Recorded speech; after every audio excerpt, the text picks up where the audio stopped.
The one to watch tonight, their highest jump yet, if they can stay on the saddle. Only Fools and Horses tonight at 9 on BBC One Wales.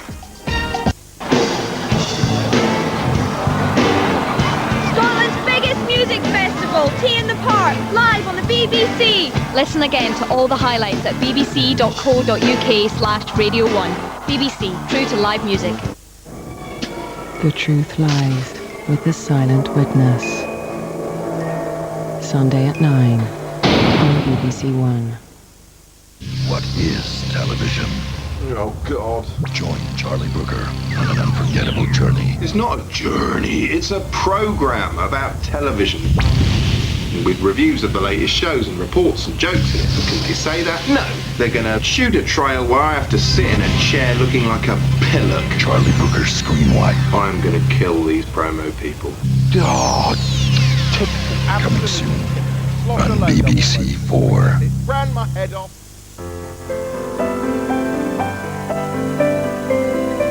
The news now on BBC One Wales with George Alagaya, Natasha Kaplinsky and Jason Mohammed. It's 6 o'clock. At 6 o'clock, Lord Levy, Tony Blair's millionaire fundraiser, is arrested. Police are questioning him about his role in the Cash for Honours investigation. He's the Prime Minister's friend and part of his inner circle. Does this latest arrest bring the inquiry to Number 10's door? Also on tonight's programme, turning thoughts into actions. How a pioneering brain implant could transform the lives of paralysed patients. Striking back Israel's retaliation for the capture of 2 of its soldiers by Hezbollah militants in Lebanon. A senior banker who gave evidence in the NatWest 3 extradition case is found dead in a park in East London. The new rules that could mean phoning home from abroad won't break the bank. In Wales today, we were told our 4 police forces would become one, but now the plans are in tatters. And Mr. Shang is the new world record hurdler. I'll be asking Colin Jackson if he's missing the title.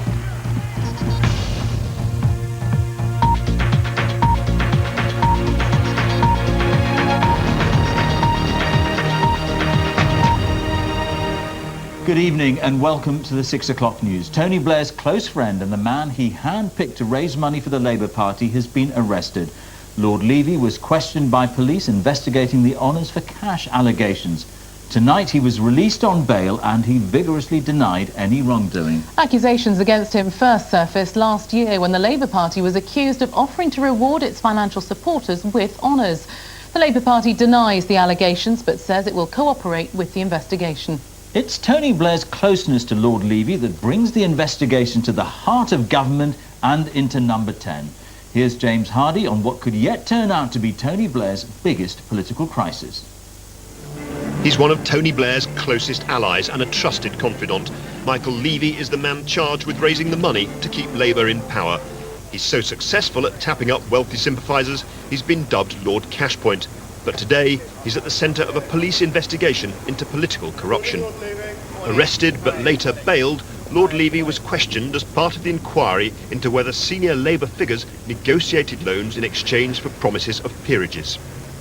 One of Scotland Yard's most senior officers, Deputy Assistant Commissioner John Yates, is heading the inquiry, which was sparked by revelations that Labour had raised secret loans before last year's elections. In March this year, it was revealed that 4 businessmen nominated for peerages had made loans. The police were asked to investigate by the Scottish Nationalist Party. In April, officers arrested and later bailed Des Smith, a government advisor alleged to have told a journalist that giving money to a city academy could lead to a knighthood. And today, Lord Levy was arrested. It was men like Sir Ghulam Noon, a millionaire curry tycoon, who were approached by Lord Levy.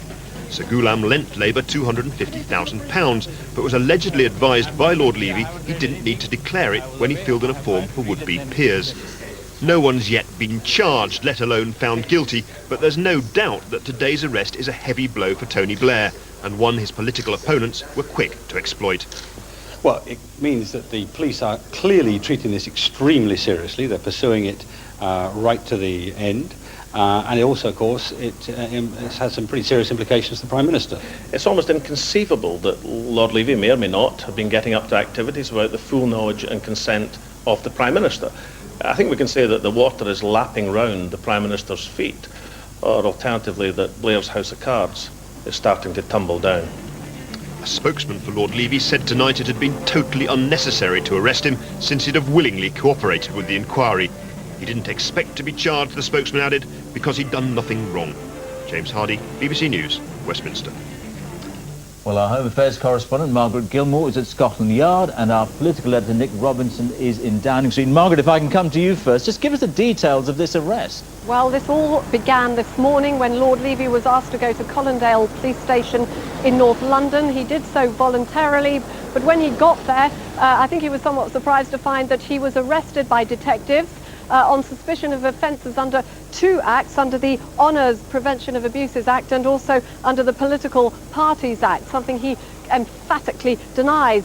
Detectives wanted to see a number of documents. They have been questioning him for most of the afternoon, and a short while ago they released him on bail. As I say, Lord Levy emphatically denying these charges and saying that he thought it was unnecessary of him to be arrested because he is cooperating to the fullest extent with this investigation. Margaret, all the same, when someone with such a high profile is arrested, rather shows the police are in earnest here.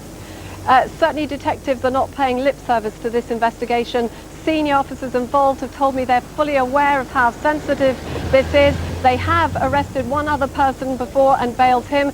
They've already interviewed a number of people under caution, and I think we will, in the coming weeks and months, see more people at the very highest levels in politics questioned by the police. All right, Margaret. Nick, if I can come to you. I mean, this is quite extraordinary, isn't it? We're talking about a man the Prime Minister plays tennis with regularly. Plays tennis with, is his Middle East envoy, has been his personal fundraiser. Remember, Michael Levy was a one-man machine to reduce Labour's dependency on union funding. No one in the Labour Party can distance themselves from that. That's what he did. That's the money they spent. That's why they came to appreciate his services. Let's be honest, George, I remember talking to you on the day that this was announced, this police investigation. I was at Scotland Yard, and I confess I laughed it off slightly. None of us believed they would take it this seriously. But tonight, what I can tell you is there are others in that building behind me who are beginning to wonder, beginning to fear whether they might be next for the long arm of the law. And could this really then have a bearing on Tony Blair's future as Prime Minister? Oh yes, undoubtedly. Let's be clear though, Lord Levy has not been charged, and he says that he won't be, and he says he's done nothing wrong. He will fight to prove his innocence, and one of his friends, and one of the Prime Minister's friends, has just told me that Tony Blair will not distance himself from Lord Levy until and unless wrongdoing is proved. He will stand by him. But if wrongdoing were proved, this could not be more serious for Tony Blair. You're used to hyperbole in the Westminster Village, but this would be a political bombshell, George, for Tony Blair. All right, a friend, Nick, a man raising the money, would be in deep trouble on the most serious of charges, and Tony Blair's enemies would say, I'm afraid this is a reason you've got to step down. All right, Nick in Downing Street and Margaret, thank you both. Now, a breakthrough which could offer hope for thousands of paralysed patients. Scientists in America have created a brain implant, which means people can turn thoughts into actions. In early experiments described in the journal Nature, paralysed patients have been able to instruct a computer using the power of thought. Our medical correspondent Fergus Welsh is in the studio. Fergus, this is an extraordinary development. Well, Natasha, controlling computers by brain power sounds like the stuff of science fiction. Not anymore.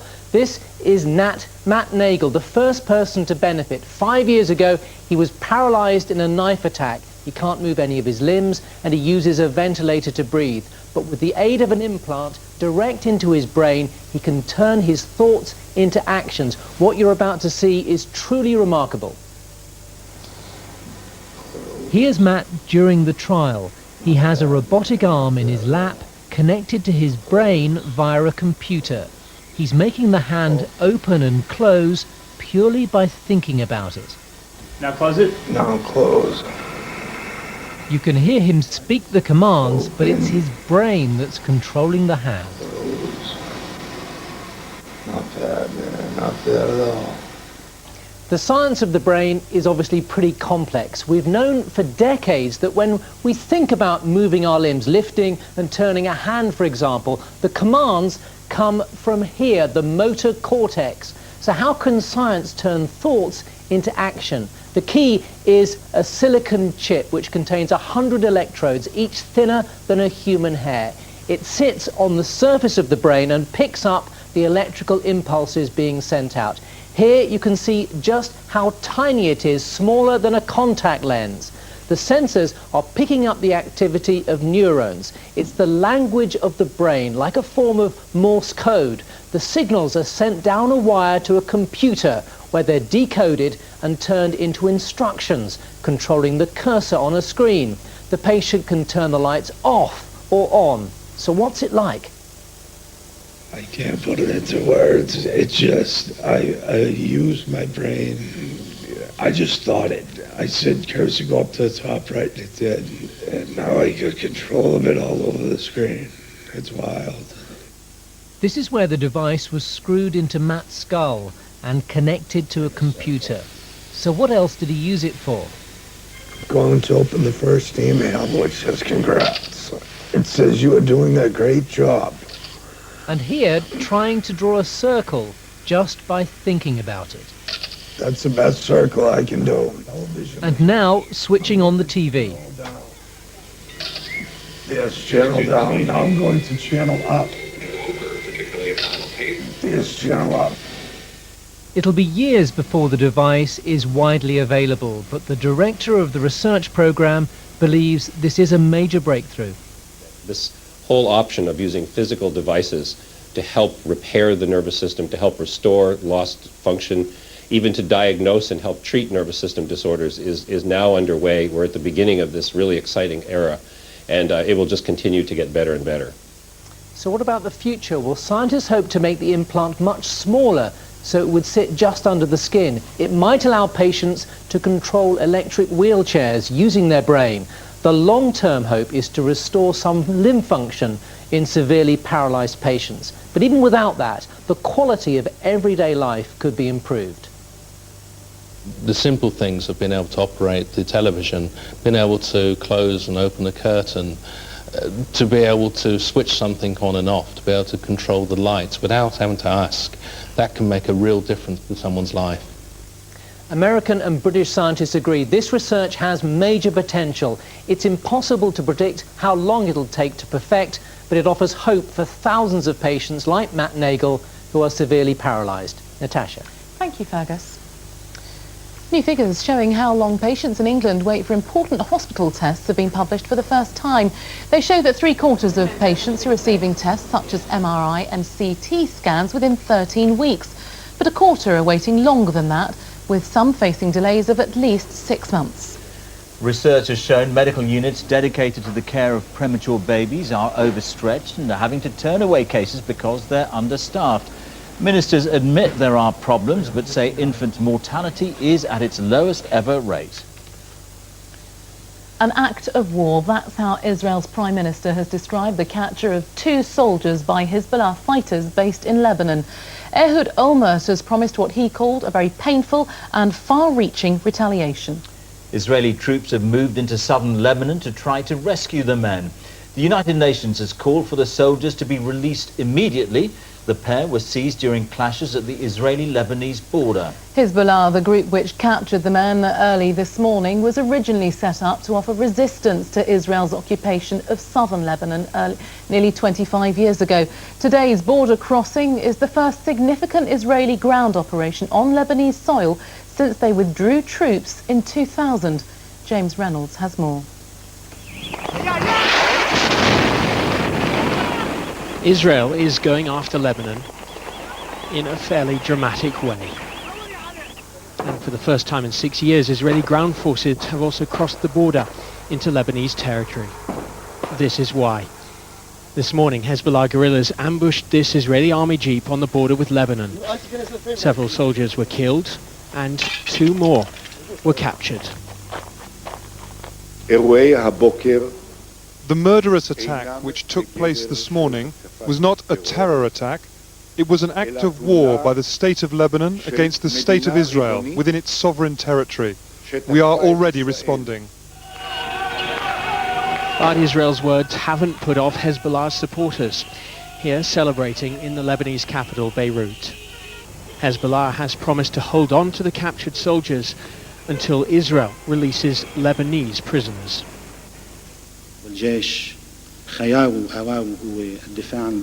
No military operation will return the soldiers. The prisoners will not be returned except through one way, in direct negotiations and a trade. For now, Israel continues to fire shells over the border. Israeli soldiers are currently missing in both Lebanon and Gaza. The country now finds itself fighting on two fronts. James Reynolds, BBC News, Jerusalem. Well, Matthew Price is on the Israeli-Lebanese border now. Matthew, as we said, Ehud Olmert, they're calling this an act of war and promised a very painful and far-reaching retaliation. What does that mean for the country behind you? Well, I think the implications are difficult to read at this stage. This evening, in the past few minutes and over the last few hours, we've heard Israeli tanks shelling positions in southern Lebanon. A few hundred miles to the south of me, in Jerusalem, the Israeli cabinet is meeting in emergency session. At the moment today, they've been focusing their pressure on the Lebanese government and on Hezbollah. But we know that Hezbollah has strong links with both Syria and indeed Iran. And we also know that crises in the Middle East have a tendency sometimes to destabilize not just one or two countries, but an entire region. So much will depend on Israel's response.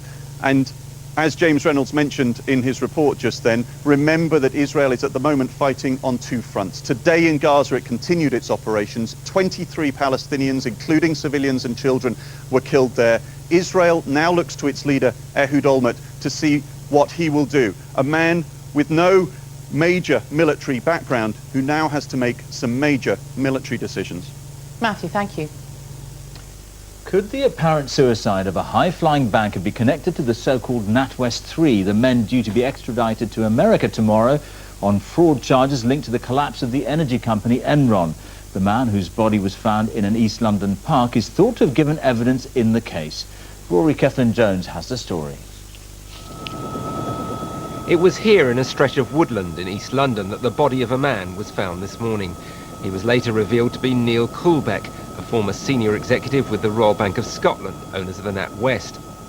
He was also once a colleague of the three men who've been battling against extradition to the United States on fraud charges. The NatWest 3 are due to be put on a plane tomorrow and flown to Houston, accompanied by US Marshals. The men are accused of 7 counts of fraud. Prosecutors say they advised their employer, NatWest, to sell part of an Enron-related business it owned for less than it was worth. They then left NatWest, bought into the firms themselves, and sold it off for a profit of £1.3 million each. They deny all charges. It's thought the FBI had interviewed the man found dead today, and Mr. Coolbeck made a statement to the American court saying that while he worked in the US with the NatWest 3, he had no involvement in their deal. The three men's lawyer gave this reaction to their former colleague's death. The news about Mr. Coolbeck is extremely sad. It comes hot on the heels of the death of Ken Lay, the chairman of Enron. It seems to me that this case is destined to produce a number of very serious consequences. In the Commons, MPs condemned the treaty which will see the NatWest 3 extradited, but the Prime Minister said they were likely to get bail in the US. I can say that the Attorney General has spoken to the US Department of Justice and has been informed that the American prosecutors will not oppose bail as long as the appropriate conditions are put in place by the court or agreed to by the defendants. Neil Coolbeck's body was removed this afternoon. It's still unclear whether his death had any connection with the events which will see 3 men delivered to the US justice system tomorrow. Rory Kethlen-Jones, BBC News. Time check for you now, and it's just about 18 minutes past 6. Our top story tonight, Tony Blair's close friend and the man he handpicked to raise money for the Labour Party has been arrested. Coming up, the death toll continues to rise after the Indian rail crash, but the city of Mumbai refuses to be beaten. In Wales today, change is healthy, says the head of the NHS. Hospital reforms must be driven through. And we're off to the stunning Nantlle Valley in Gwynedd for a look around another historic site which could be rebuilt as part of the BBC's restoration programme. It's cheap and made from household ingredients, but it is highly addictive and its effects can be devastating. Crystal meth is being reclassified as a Class A drug here, but in one part of the United States, its use is getting out of control. In the rural state of Montana, dealers portray the drug as a diet aid for adolescents and an escape from boredom. But Matt Fry reports now on what the authorities are calling the madness of crystal meth. The rest of the world may be obsessed with football, but here in Montana, young people do rodeo. The next corn-fed generation of cowboys and cowgirls, learning how to tame a whole variety of four-legged beasts. Here at the Last Chance Stampede and Fairground, you come across the face of young rural Montana that you'd expect. Healthy, wholesome, and on horseback. But the face that is making the headlines couldn't be more different. They call it meth mouth, the disfiguring decay caused by Montana's drug of choice, methamphetamine, addictive, cheap, and easy to produce from household goods like cough syrup and fertilizer. The poster and TV campaign is designed to battle an epidemic that has ravaged one of the most pristine corners of America. It's horrible, and my teeth were horrible, and they never get better, you know. They just keep rotting. So the teeth that we see now, they're all brand new? Yeah, it's a denture. I have no top teeth. A few months ago, Bridget stopped taking meth after 20 years of addiction. But the drug does much more than ruin teeth. It destroys lives. I'm going to smoke this just once. Well, I lost my job. I almost lost my home. I almost lost my daughter. I tried to kill myself. I'm going to steal just once. It's a long cut. It's a long cut, and it went to the bone. I had stitches inside, and then these stitches. It's quite a scar to live around. I'm going to sleep with him for meth just once. And just once, the television campaign is as grim as the real thing. This is my life. Monopoly around the dining table. But everyone here could recognize themselves in the TV ads. These are teenage addicts in a halfway house. They come from homes broken by meth, and we're not allowed to show their faces because they're all too young. I was 14 then, and like in the past couple of months, I've had a couple like near-death experience type things. Oh yeah. Since I turned 12. Since you turned 12, really? Yeah. Oh yeah, I was 7. Pretty young. You were 7, did you say? Yeah. I was 8. Yeah. I'm pretty sure I'll be able to. It almost sounds like bragging, but the fact is that 5 in 6 will return to a life of addiction. A depressing statistic, and Montana's governor calls this the biggest crisis in his state. Just give me all those and all your money. We hear a lot about cocaine, we hear a lot about heroin, we hear a lot about dope, but not about meth. This is something that's happening in Montana, North Dakota, Nebraska, Missouri. So meth is the drug for the flyover states, for the bit in the middle. For the bit in the middle. This is not a designer drug for Los Angeles and New York. This is the kind of drug that rural kids are using, and we've got to stop it now. Bridget had a lucky escape. Meth has produced a crime wave that has filled Montana's jails. She has escaped the prison of her addiction, but even she wonders for how long. Are you ready to go get some ice cream? Matt Fry, BBC News, Montana. The Indian authorities now say 200 people died in yesterday's attacks on commuter trains in the city of Mumbai. More than 700 people were injured in the explosions. Police believe the bombs may have been detonated by timers. Our special correspondent Gavin Hewitt is in Mumbai. This was Mumbai today, a resilient city. Commuters riding the trains through the very stations that were bombed yesterday. Passengers looked down at the sandals and pieces of clothing, the only remaining traces of 7 bombings that cost 200 lives. So much of blood all over. It made me feel nervous, and I thank God that at least I was saved. The 7 bombed carriages have been taken to a siding for forensic examination. It's hard to imagine, but yesterday afternoon this was packed with commuters. A huge hole has been ripped in the ceiling of the carriage, and the rest of it is completely mangled. The police believe these attacks were coordinated. They all happened within 12 minutes. They also believe a high explosive was used here. That type of powerful explosive has increased the suspicion that Islamic militants who oppose Indian rule in Kashmir were behind the bombings, but officials are being cautious. Outside the hospitals, family members searched for the missing. A few held up photos.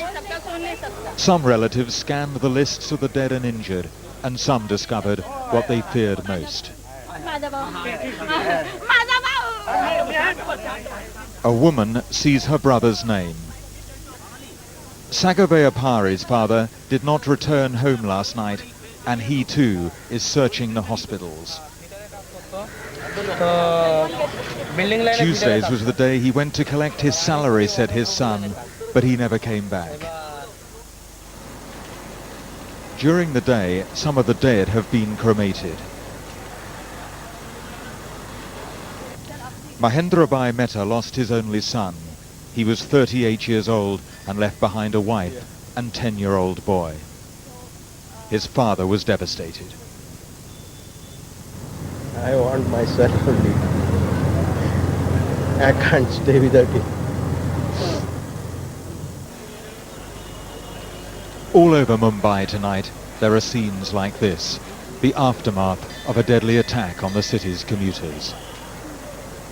Gavin Hewitt reporting from Mumbai there. Now, making calls when you're on holiday can be expensive, as much as £1 a minute. But plans announced today could mean calls on European holidays are about to get cheaper. Richard Scott went to Brussels to investigate.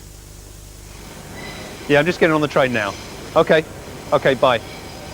Well, that 4-minute call here in the UK has just cost me about 40p. But in a couple of hours, talk won't be so cheap. Because my mobile company doesn't cover other countries, I need to use a foreign network. That means a quick chat abroad can cost up to 10 times the price, and not just when I make calls. Hello? Yeah, I've just arrived. Okay, bye. Well, for many people, that is the real pain. Because I'm now on the continent, I actually have to pay to receive calls. And if I'm having a chat with the UK for 4 minutes, say, it's likely to cost me around £1.75. Now phone companies are being told to cut the prices they charge when we go abroad, which is good news for these travellers. You're not really aware of the rates you're paying. And that's the problem, is you just go abroad, turn your phone on, it roams to any service, and you're therefore subject to the charge of that service, and quite often you're unaware of the charges that you are going to be paid. It's still very expensive compared to what we do at home, and paying to actually receive calls seems very expensive. The European Commission claims the plans will save us around 70% on our foreign calls, but they're a long way from the original proposals, which would have meant even greater savings. The industry, though, still thinks Brussels is interfering. Well, it's bad news for consumers because markets that are very competitive like this, and mobile is a very competitive market, simply don't perform better when regulators decide on what prices should be and how to set prices. The market should decide, not Brussels. But believe it or not, the Commission's climb down might actually be good news for consumers. That's because UK companies make around £1 billion a year from calls abroad, and if that was cut by too much, then it might mean more expensive calls at home or more expensive handsets instead. But if all of this is making you think, great, cheaper calls from my holiday in Europe this year, you'd better think again. Political wrangling is likely to mean none of it comes into force until at least next summer. Richard Scott, BBC News, Brussels. And the weather now with Dan Corbett. Hello. Hello, there's some good looking weather for us over the next few days. You look at some blobs of cloud, but look to the southwest, lovely clear area here. That's some high pressure that'll be building in over the next few days, so some fine weather for the outside. But in the meantime, we've had one little strip of cloud across the northern parts of Britain. A weak little weather front, but you look at it closely and you say, is that it? The main energy with the weather system going well to the north and to the North Sea, so it's just really a strip of cloud. Ahead of it, though, some more moist air coming in, so some drizzle, particularly maybe some mist and some low cloud to parts of South Wales, also the southwest parts of England for the night. That strip of cloud and clearer skies to the north, 8 or 9, a cooler night in the parts of Scotland and Northern Ireland. Contrast that with the cloud, 14 to 18 towards London. Then our little leftover area of cloud just works its way south. But remember, high pressure's building in, so it's a fine looking day from much of Northern Ireland in through Scotland. And then we push the brighter weather further south, East Anglia, to the south coast for the afternoon. Yeah, still some cloud, but fine, particularly into the afternoon, say for Northern Ireland, 19 to finish off Belfast, even Glasgow, 20 for you. Parts of Aberdeenshire probably seeing 19 or so. Then we come further south, you'll be grabbing the sunglasses, say Newcastle, even to Manchester at 20 with a fairly pleasant looking day. Much of East Anglia into the brighter skies for the afternoon, and even further south. Notice, probably just parts of the southeast from Essex down to Kent. Still a bit of cloud here, the odd spot of drizzle, but more than likely London, even to Southampton, into the brighter skies for the afternoon. Still a bit of cloud for, say, the southern parts of Devon, also Cornwall, bit of drizzle perhaps, but you're getting into the dry weather as the winds shift round to the north. Cardiff, a nice end of the day at 24. As the big ridge of high pressure builds in over the next 2 days. Look at Friday, hardly a cloud to show you, and temperature-wise, doing well, 25 for Cardiff, and many of us, even to the northern parts of Britain, to low 20s. So some pleasant weather ahead. Thank you very much. That's it from us now for the news where you are. Good night. Bye-bye. George and Natasha, thank you very much indeed. A very good evening. This is Wales Today. Tonight's top stories.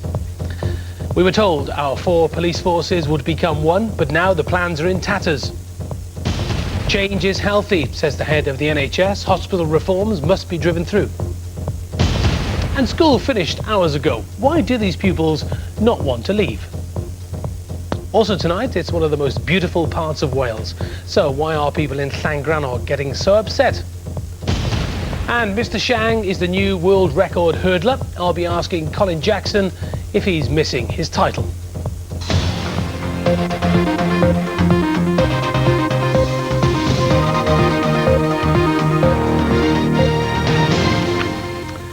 Welcome to the programme. We were told it was the way forward for policing in Wales. The plan to merge our 4 forces to create one single all-Wales police force. The Home Office plans were certainly controversial, and now the government appears to have performed a U-turn. And today, it looks almost certain the merger won't happen. Well, what a difference a few months make. It was only in February that the Prime Minister insisted the government's plan for a unified force was just what Wales wanted. The reason why we have put forward this option is because there is strong support for it from within Wales. Are the mergers going to go through on the one way or another eventually? I think the definitive answer to that at the moment is no, in the context of what John Reid said on the 19th of June. So, what's been the reaction to the developments? Here's our parliamentary correspondent, Adrian Masters. This is what we need to see more of, according to the government. Thousands of officers from different forces working together, in this case at last year's European Summit in Newport. But we won't be seeing them as part of a single force for the whole of Wales, at least not for the foreseeable future. The original plan has divided those in charge of our police. There are those who welcome the apparent climb down. It's wonderful. We're all feeling really upbeat about this. We've been saying for such a long time that this wasn't good for North Wales, certainly not good for North Wales Police or the public, and we're glad that people have started listening to us for a change. And the Chief Constables have issued a statement. They've long claimed the plans won't work financially and say planning for a merger which won't now happen has cost them more than £1 million. But they wanted a single force and will regret its failure. Those who've criticised the merger process are welcoming the new approach. The way it was handled from the beginning, in my opinion, was wrong. The forced mergers were never going to happen and were never in the interest of the people of North Wales and of Wales. So I think the way forward now is to engage positively, to use the exercise positively and to move forward. But personally, I think it was a waste of time and a waste of money thus far. Well, John Reid, the Home Secretary, inherited a mess, and it looks like he's trying to undo that mess on a step-by-step basis. I think that's the reasoning behind pretty much scrubbing the attempted merger of the 4 police forces in Wales, and credit to him for that. But others have slammed the disarray and the way the change has been announced, or not announced. Should not that all-important statement, a policy U-turn, have been made in this place to be examined by all members of Parliament? Politicians here are in turmoil over the way the plans are unfolding and apparently unravelling. And politicians across Wales are exasperated too. At least they'll get chance for some answers when they meet Tony McNulty in Cardiff tomorrow. Adrian Masters, BBC Wales Today at Westminster. And of course, we'll be at that police meeting tomorrow and we'll bring you all the developments. North Wales Police have confirmed that a member of staff has been arrested as part of an ongoing investigation into firearms offences. They've been suspended from duty in connection with an internal investigation by the Force's Professional Standards Department. Now, the head of the NHS in Wales has warned that hospital reforms have to be driven through or standards will drop. Anne Lloyd says she understands opposition to changes which will see several hospitals closed or downgraded. Her comments come as plans are unveiled today to close hospitals at Brecon and Brontleith and replace them with a new hospital for South Powys. Our health correspondent Howell Griffith looks at what's behind the changes. Hello, Mr. Bevan. How are you? Yeah, Keith Bevan's come for surgery at Brecon's War Memorial Hospital, where every operation can now be done without an overnight stay. It's meant far fewer patients needing beds here, and Keith's happy enough not to be staying in. It's made it a lot easier for me, really, because I can come in, have it done, and go back. And it doesn't worry me about having local anaesthetic at all.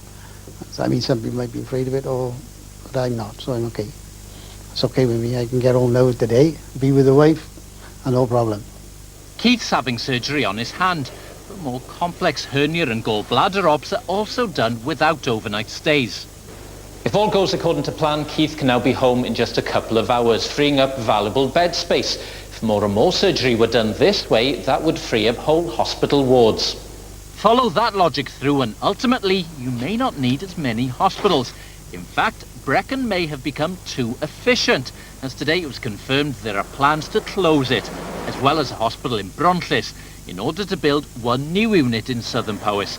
Not news that's been welcomed in the town. It saved my life, Brecon Hospital, when I had my second heart attack. I would have been dead if I'd had to travel to either Givenny or to Merthyr. So where's the logic in it? I'd be horrified. It's always been there. Since I was a little girl, I don't know what we'd do without it. This, at the end of the day, is a positive attempt to improve patient care.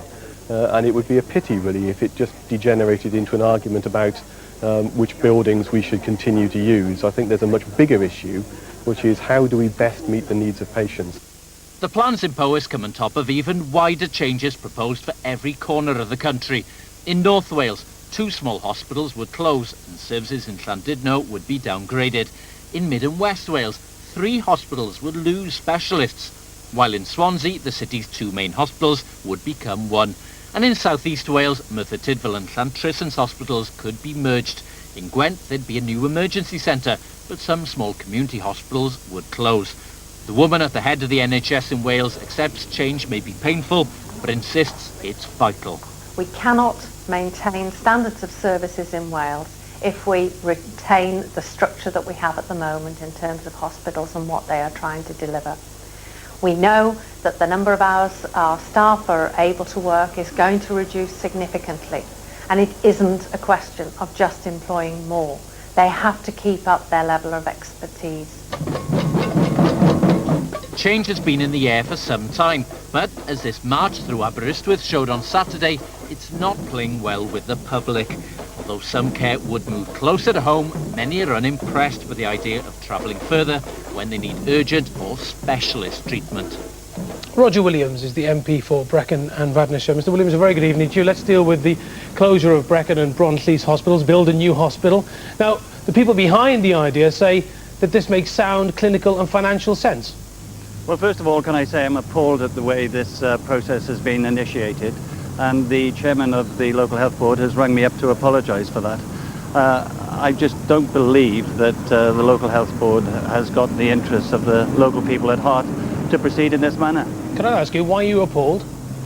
Well, because there's been no consultation, there's been no communication between people who represent the people of Brecon and Radnor, and I find that impossible to accept. But the health board say there will be a lengthy consultation period now. Do you think there will be lots of opposition? I think there will be opposition, and they haven't got it off to a very good start. I think we do need to sit down and decide what will produce the best health service for the people we represent. I'm prepared to engage in that, and I just hope the local health board will be as well. But if the head of the NHS in Wales said that these hospital reforms must go through, why the opposition? Well, we're quite open to reform, but first of all we've got to establish that a new hospital, a new single hospital, will produce as good a service as the 2 existing ones. You've already had evidence from people living in Brecon how much they value that hospital, how much they value that service. I don't think anybody is entirely associated with a particular building. but it is the level of service that we're very concerned about. But the head of the NHS is saying that the reforms have to go through, otherwise standards will drop right across Wales. Well, that's such a broad statement. Reforms will have to go through. What we're aiming for is the very best health service, and certainly I'll be looking at the proposals, and it's up to the LHS to convince us that they're aiming for an improvement. Otherwise, we won't be able to accept them. Roger Williams, thank you very much indeed for joining us. Thank you. Michael Stone, the man convicted of murdering Lynn and Megan Russell, has lost his High Court bid to stop the public seeing a report into his care and treatment. Sean Russell, who now lives in the Nantlle Valley with his surviving daughter Josie, left the court saying it was a victory for common sense. It's 10 years since the time of the murders, almost to the day in fact, and it's just, I believe, a matter of principle that that kind of effort should see the light of day, and people should be able to learn lessons from any failings that were made. It would help bring a little bit of closure to the long wait that Josie and I have had. S4C claims it's facing the digital age with confidence, despite the prospect of losing major advertising revenue when Wales goes completely digital in 2009. Then S4C will become an entirely Welsh language channel, no longer broadcasting popular Channel 4 series like Big Brother, which brings in viewers and advertising money. But with an 11% increase in viewing figures at peak times, the channel says it's up to the challenge. 3 North Wales police officers have been commended by a coroner for their determination in tracking down the killers of Anthony and Linda O'Malley. The couple from Llangollen were lured to their deaths by conmen when they were looking for a villa in Spain in September 2002. An inquest today heard that the couple were unlawfully killed after their bank accounts were plundered. The combined forces of Bernard O'Malley and North Wales Police proved too powerful for the initially reticent Spanish authorities to ignore. They were convinced soon after Anthony and Linda O'Malley vanished that something had gone dreadfully wrong. Neither Bernard nor British police had any jurisdiction to investigate on the Costa Blanca, but they took what evidence they had to detectives in Spain. Throughout your police service, you have defining investigations, defining moments, and certainly this investigation was one of those defining investigations, which I'll probably never ever forget, to be honest. The inquest heard how the couple died from asphyxiation. At the trial of their killers, Jorge Real Sierra and Jose Antonio Velasquez, it was suggested Mrs. O'Malley had died from the shock of her ordeal. The coroner, John Hughes, paid tribute to the dignity of the O'Malley's relatives. It was a conscious effort by the family from the very beginning that we would do everything we could, but that we would act with dignity. John Hughes also thanked North Wales Police. He singled out 3 officers from the North Wales force, saying that they hadn't received sufficient credit up to now for the work they'd done in pursuing the case. He said he'd be writing to the Chief Constable to sing their praises.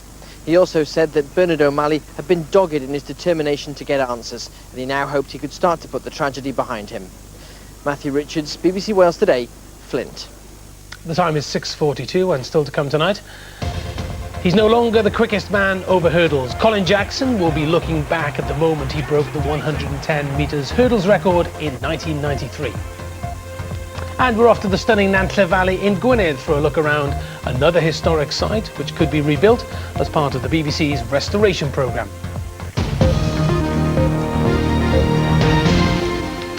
Now then, what's in a name? Well, everything, say pupils from Pontypridd who are protesting this evening against plans to change the name of their school. Children at Ysgol Gyfun Rhydfelyn have already been protesting at the Assembly because they want to keep the name when they move to a new site in Church Village a few miles away. Rhondda Cynon Taf Council has said the new school should be named after the community it'll be in and called Ysgol Gyfun Gartholwg. Well, tonight the children have set up camp in the playing field and Caroline Evans is with them. So, Caroline, what's going on there? Well, Jason, as you can see, they're all set to camp out. The placards read Rhydfelyn forever. Over there, listen to our opinion. And we're here to listen because the pupils have written to us, they've emailed us direct and asked us to come and cover their story. Now, one of them, Jessica Stagg, is here. Tell me, Jessica, why does this mean so much to you? Rhydfelyn is our school, and we've been here for over 40 years, and obviously we were the first Welsh medium school in this area, and we fought for everything we have. okay, we're moving buildings, the building's going, but the building isn't our school. We're the school, we make this school, and everything we've done has just reflected the name Rydfelen, and our name is known everywhere, not just in this community, worldwide, and it's our name, and we want to keep that name. We're going to try so hard. Everything we've done is for Rydfelen. But you do realise the decision has been made, so what can you hope to achieve by a protest like this tonight? We do understand that the decision has been made, but we just don't want to sit back and accept that decision, because, okay, the decision's been made to call it Gartholwg, but we're still able to fight for our name, Rydfelen. We're not just going to go as easy as that, just, okay, the decision's been made and that's that. This is our school, we've created this school. Okay, Jessica, thank you very much. Well, also here tonight, the headmaster, not camping out, I think, but nevertheless supporting his pupils. Now, tell me, why is the name and the school so important to you all? Well, Jessica said, this is the first Welsh medium school to be opened in South Wales. In fact, the second in Wales. The catchment area at that time stretched from Neath in the west, and further west, in fact, to Newport in the east. So in those 40 years, 11 other Welsh medium comprehensives have been opened in that catchment area. Now, so it's a pioneering school. It is also the first comprehensive school of any medium to be opened in the old Middle Glamorgan. So on two accounts there, it's a very, very honourable name in the annals of Welsh medium education. But the council has said that it has to take the sensitivities, the feelings of the community in mind in naming the new school. That's fair, isn't it? The consultation officially is supposed to be with the governing body. But let me emphasise, we fully support the community with the name Gartholwg as the name for the campus. It has significance for the community up there, the name Gartholwg, and we fully comply with that. What we're asking is, within that superb campus, which we can all enjoy, with its many facilities, that one of the elements of the campus is a secondary school, and the name Rydfelen should remain as part of the community campus. Well, thank you very much. Now, it looks as if it's about to rain here, but they say they're going to be here all night, whatever. They're hoping, even at this late stage, to change the mind of the council. Back to you, Jason. Caroline, thank you very much indeed. Well, as Caroline said, pupils at the school got in touch with us with their story, and if you've got something to tell us, then email us at wales.today@bbc.co.uk. And if you don't have a computer, don't worry, just give us a call or drop us a letter, and I'll remind you of those details again at the end of the programme. Well, someone else who got in touch with us was Debbie Mossman from Llangrannog. This beautiful seaside resort is often called the jewel in Ceredigion crown. It's billed as the perfect tourist getaway, somewhere to escape and relax in peace and quiet. But lately, Debbie told us, it's been more like a building site and is keeping the holiday makers away. Abigail Neal reports. Deserted beaches, waves lapping against the craggy shore. It sounds idyllic, until that is. For the past 6 weeks, the council's been doing building work. The idea is to improve the seafront shelter, but no one's happy about how long it's taking or why it's being done in the height of the tourist season. I think initially people were coming down, but once they see the work going on the beach, they've then tended to choose to go to other beaches, where obviously it's more peaceful and tranquil, which is such a shame because Llangrannog is noted for its beauty, and it's a fantastic place down here with fantastic facilities, and we're losing trade because of the work that's going on. Ceredigion Council say the timing couldn't be helped because the work was geared around grant funding, but when it's finished they say it'll help to improve the area. So what do the visitors make of it? Somebody where we're staying recommended to come here to this particular restaurant for lunch, and we came down. It was a bit of a job getting here.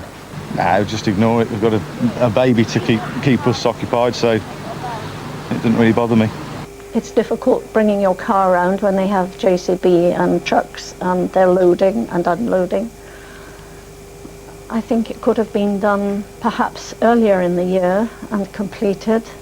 By Friday, the council say the work will stop. It won't be finished, but the builders will be giving it a rest for a few months and allowing Llangrannog to get back to summer. So, after 13 long years, Colin Jackson has said goodbye to his world record in the men's 110-metre hurdles. The man who's broken it is China's Lui Shang. He equalled the record 2 years ago, and last night was faster by 0.03 of a second in Lausanne with a time of 12.88 seconds. Well, I'm delighted to say that Colin is in London for us tonight. Colin, a very good evening to you. Lovely to see you. Good evening. So, how did you feel when you found out? You know, I actually saw the race itself, and the first thing I thought was, wow, that was a very good, competitive and strong race. And I was really surprised about the time, because he hasn't been showing that type of form for really for some time. And Colin, I've heard comments from you saying that you're happier that he's broken it because it's much better to have a world record holder who's actually competing these days. I think that's the best thing, to see the best athletes out there on the track performing. To be totally honest, no crowd who comes to watch athletics wants to see the main people who hold the actual records sitting in the stand with them. So, you know, it's really a good thing that you can actually see the best people in the world performing. I don't know when the last time you saw 1993, but here it comes. Let's have a look at this now. So what was your overriding emotion? Because I love these shots, you know, when you crash over the line and you realise they're great. How were you feeling? Well, to me, it was the most important thing was to win the World Championships. And I remember that feeling of crossing the line first and thinking to myself, I wish I could give this feeling to everybody in the world. When you've worked hard for something and you've achieved it, it's just a great feeling. Do you think it'll be long before it's broken again? Well, it took 13 years for him to break my world record, so I'm thinking this one's going to take most probably 30 years. This world record is really taking high hurdles really into the stratosphere. It is an incredibly fast time that I don't think there's anybody out there who's capable of doing that, or quicker than that, certainly for the next 30 years. Let's talk about Sport Relief for a second, Colin, because I know you're involved. Somebody has just handed me a T-shirt. I'll be there on Saturday in Cardiff wearing this T-shirt, running a mile, and you're involved as well. Are you looking forward to it? Yeah, I'm really looking forward to it. I'm going to be in London. I'm in the embankment there, hosting it there, and chatting away through the people here in London who are taking part, who've raised some money for us in Sport Relief. So I'm really looking forward to that day. Colin, really good to see you. Thanks very much for talking to us. Great Much appreciated. Thanks a lot. See you soon. Thanks. And you can do your bit here in Wales by running the Sport Relief Mile. Anyone can come along. I'll be at the run in Cardiff. Come and say hello. I might be a bit out of breath, but anyway, if you want to have any information, have a look at the website sportrelief.com. Now, footballers aren't meant to hit each other on the pitch, even if you happen to be called Zidane, but today Swansea City players were throwing plenty of punches as part of their pre-season training. The squad spent the afternoon at the boxing club in the city's Town Hill area, doing fitness work as part of the preparations for the new campaign. In the last few minutes, Welsh Premier League champions TNS have lost their first match in Europe. They were up against Finnish side Mupa in the first qualifying round of the UEFA Cup, and they lost by 1-0. Now then, a look at the last of 3 historic sites in Wales to be shortlisted for this year's BBC Restoration programme. Tonight we travel to the stunning Nantlle Valley in Gwynedd. Buildings from the Welsh slate industry at its heyday still litter the landscape, but would you support plans to bring some of them back to working life?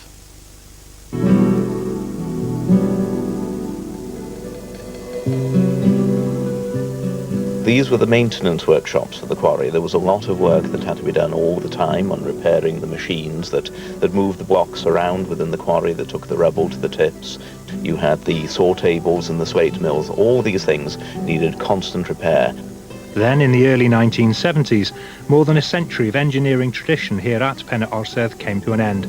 Slate rock may still be quarried here, but these workshops have long since been abandoned to the unforgiving Snowdonia elements. Those who know the history have no doubt about the importance of these listed buildings. They're unique partly because of the unique history of the slate industry in this part of the world, partly because they do survive in very good order, and also, I think, because of the stunning landscape context of these buildings.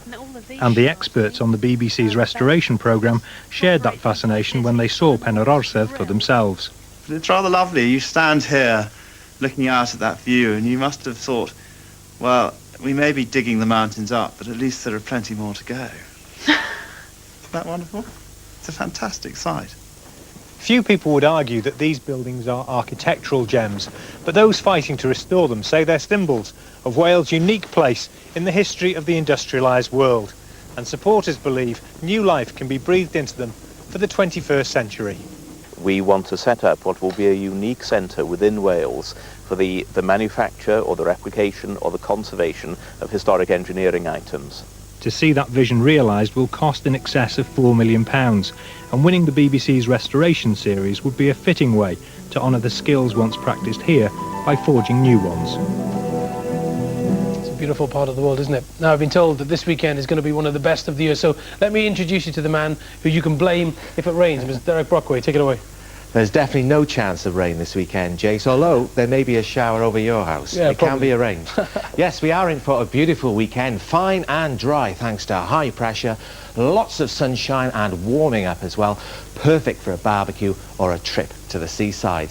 Now, much of England and Wales has enjoyed some sunshine today. Further north and west, though, much cloudier skies. The thickest cloud across Ireland and southern Scotland. That's all tied to a cold front, and it's heading our way. So this evening, Anglesey and Gwynedd turning dull and damp, and this cloudy, damp weather gradually spreading southeastwards overnight.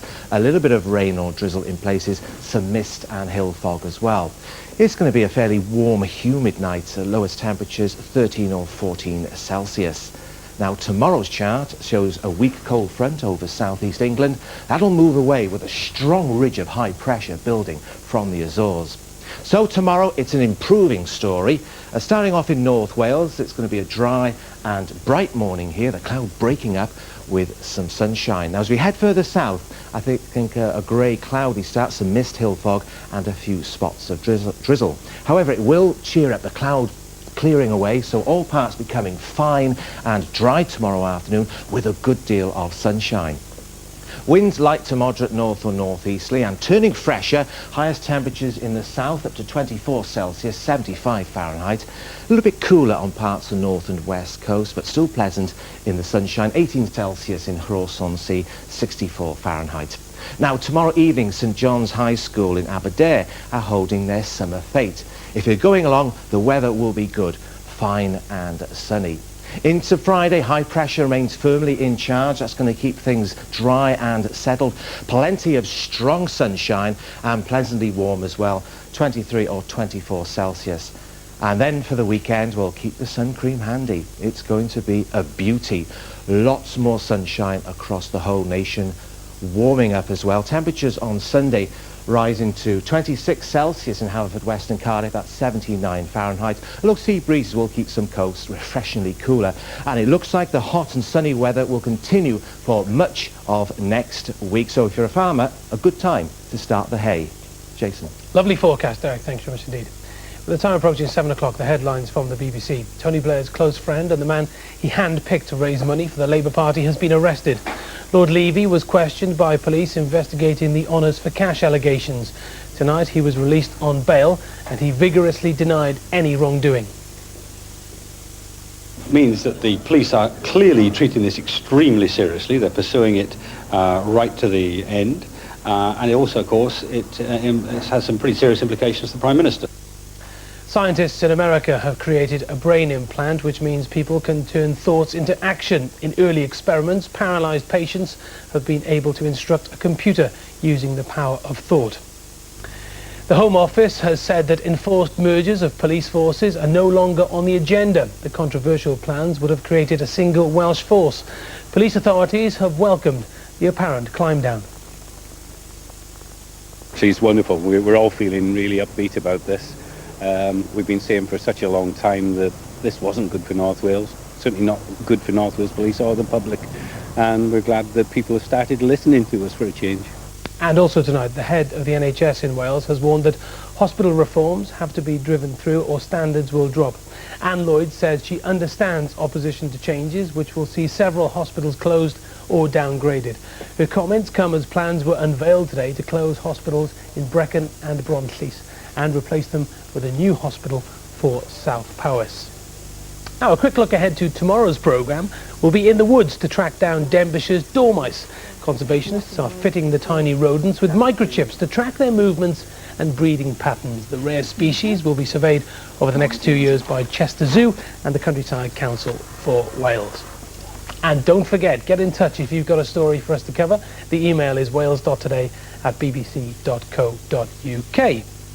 So, more on the day's top stories for digital viewers at 9:30 on 2W and at 10:25 here on BBC One Wales. That's Wales Today from Derek, me and all of us on the programme. Enjoy the sunshine. Good evening. I'll stop.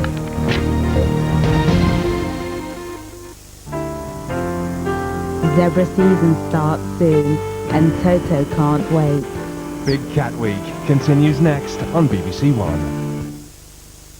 Talk about charisma. The man absolutely radiated it. Inflation, extravagance, bankruptcy. His ideas were radical and his private life was colourful. He would have been immediately expelled by Blair. But he shaped a nation. Lloyd George with Hugh Edwards, Tuesday at 10:35 on BBC One Wales. Scotland's biggest music festival, Tea in the Park, live on the BBC. Listen again to all the highlights at bbc.co.uk/Radio 1. BBC, true to live music. Sport Relief is back, bringing you an unstoppable night of entertainment. And this year our squad selection's the strongest ever. David Walliams, Peter Kay and Catherine Tate for one night only. Don't miss out on the finale of Only Fools on Horses, A Question of Sport Relief with Stephen Fry, the last ever Footballers' Wives, and highlights of the Sport Relief Mile. Join Gary, Davina and Chris for Sport Relief, Saturday from 7 on BBC One. The one to watch tonight, staying in the saddle is the task as the remaining riders tackle the biggest jumps yet. Only Fools on Horses at 9 here on BBC One Wales.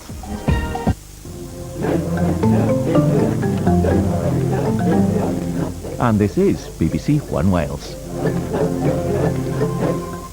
Yesterday in Big Cat Week, our baby cheetah Toto was in dire trouble. Oh my goodness, we've got baboons. Oh no, they're headed straight towards Toto. He's legging it. Oh my goodness, one of the baboons is running. Oh no, I don't believe it. Oh my goodness, they're running after Toto.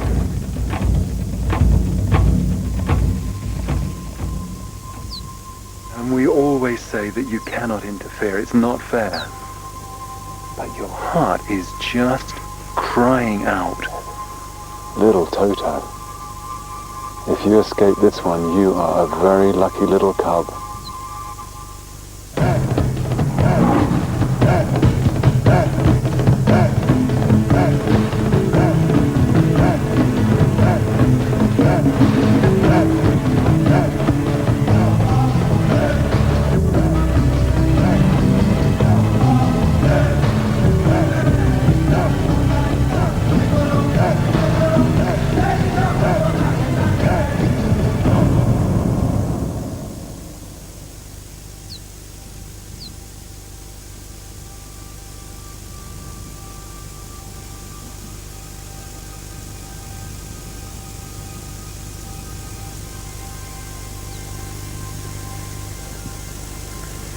Oh no, the baboon's coming back. Okay, Toto just has to sit tight. He's got to stay in that long grass and hope that that mantle of hair will help conceal him as it has up until this point. And it only takes one baboon to bark in alarm. It'll bring the whole lot back again. The baboon's moving off. And Mum's coming back. She's calling. Here she comes. I can see her ears are pricked up. She's heard him. Come on, Mum. That tiny, tiny, bird-like call. You can just hear it. It's like music to my ears, and it's music to Mum's ears too. Here she comes. But my goodness, she nearly lost that little guy then. Here she comes. Here she comes, calling.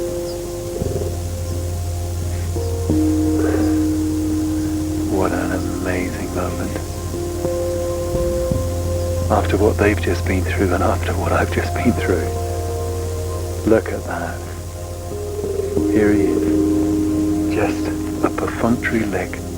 As if to say, hey, you know, this is life out on the African plains. It's tough out here.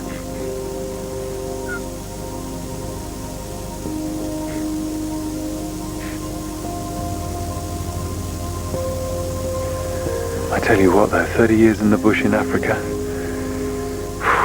I'm beginning to lose my nerve. I swear to God, I was so close to breaking the cardinal rule, you do not interfere. And all I could think about was, can I live with that? And I just don't know what the answer is.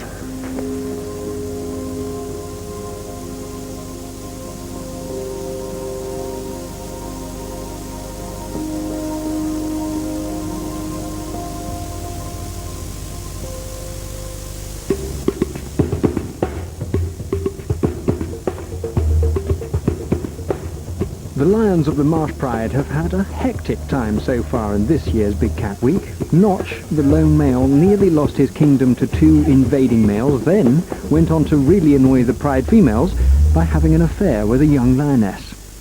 Today, there's no sign of Notch or the girls. The cubs are completely on their own.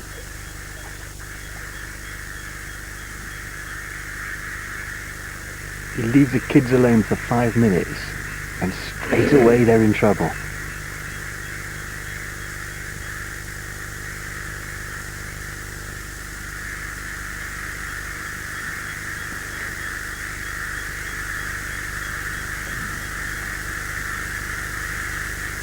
They have insatiable curiosity, these little cats,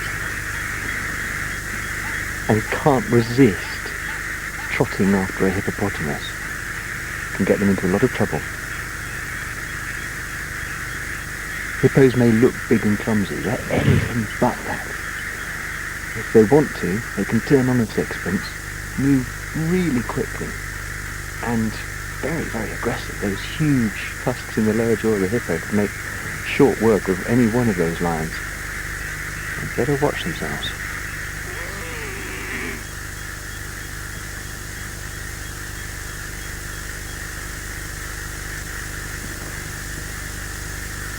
Oh, look, little Mojo, right in the thick of it. Watch out, honey. Keep away from that guy. I've got the female side. They're on the ridge coming your way. Got them. Rest of the pride, it looks like Notch and all 4 girls.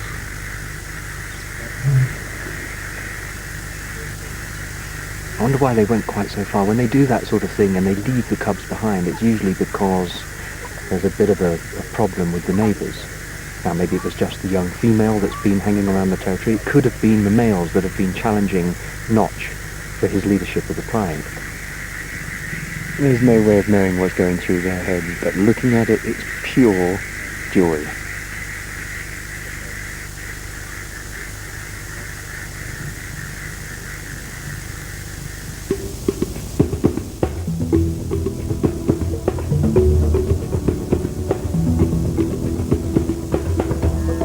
At last it's happened.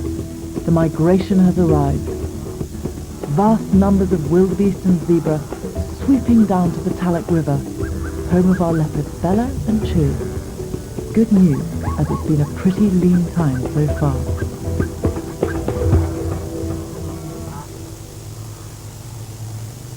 Okay, there she is, moving up along the riverbank straight towards the wildebeest. Right, you can see how her tail is just twitching with excitement. She's had to change her position because the wildebeest are now moving down to another crossing point. But she is the epitome of stealth at the moment. Keeping her body beneath the lip of the bank, she's out of sight. They don't know that she's here. Okay, she's going to come up right next to me here.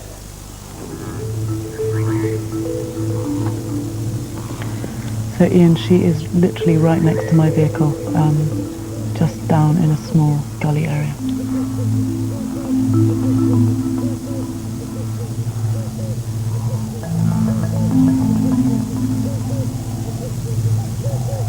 Here she is, she's right behind you. Okay, she's right in front of me at my 11 o'clock. Quick, Colin.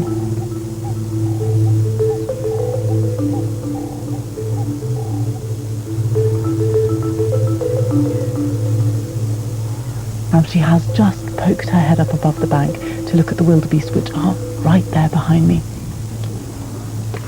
Okay, oh, now she's moving. Okay, she's moving again.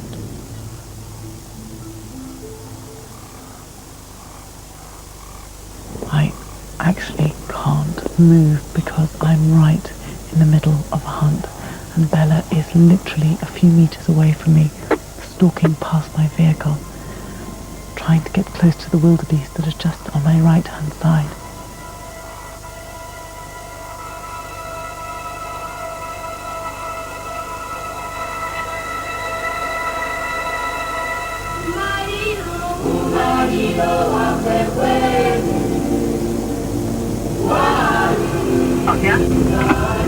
With Toto and Mum out of danger, for now at least, I'm heading across the plains to catch up with the rest of the cheetah team, who have some amazing news. Just had a report, somebody's found a couple of cheetahs, and it sounds as if one of them is our old friend Kike. So I'm just dashing to try and catch up with what's going on.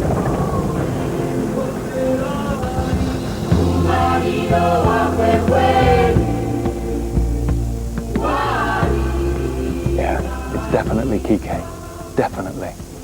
I can see the spot markings. And she's got a male hot on her heels.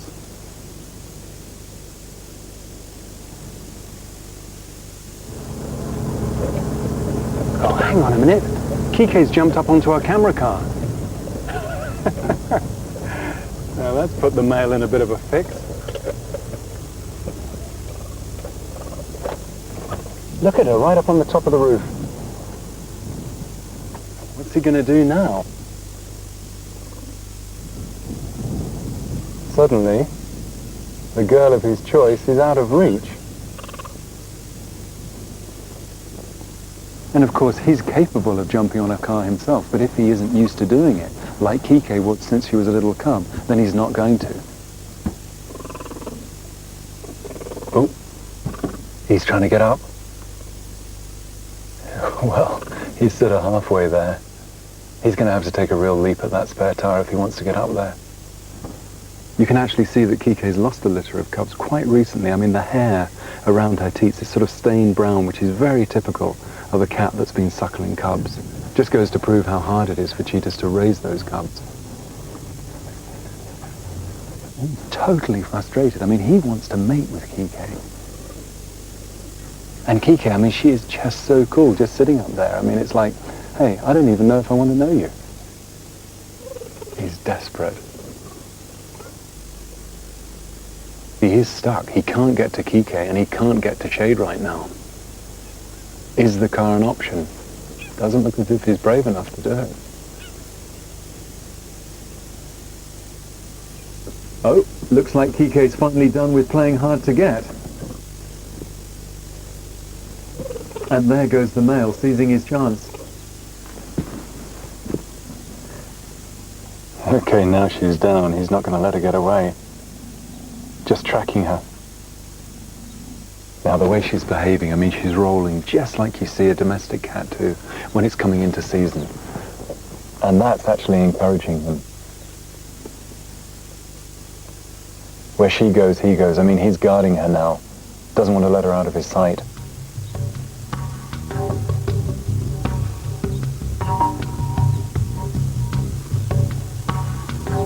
It's so good to see Kike again, and who knows, by next year she may have a whole new litter of cubs.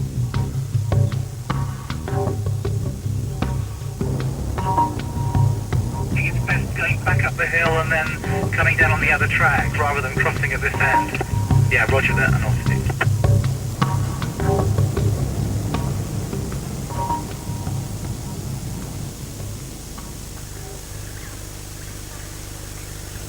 Now the sun's come out completely, and they're all trying to squeeze under the same tiny bit of shade.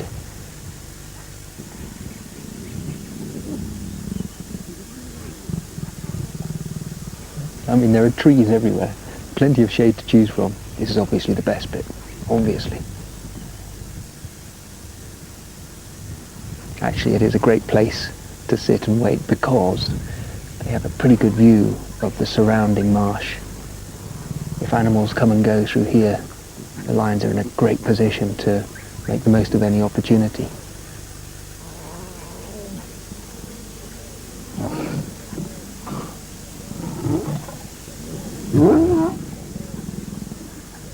Something's really bugging them.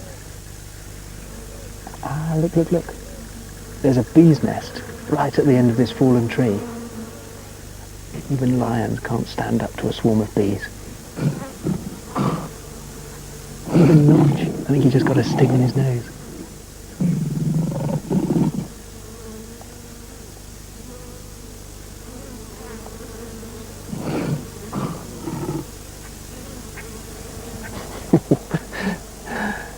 She's going very close to the nest. Oh, don't look. Don't look inside. Ow! Ouch. Lions, powerful, majestic, clever? I don't think so.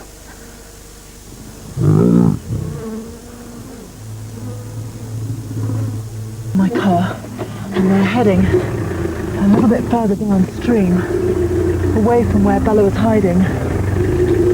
We've already got some zebra making their way down there, which means the wildebeest won't be far behind. I've just got to change my position so I can see where Bella's going to launch her attack from.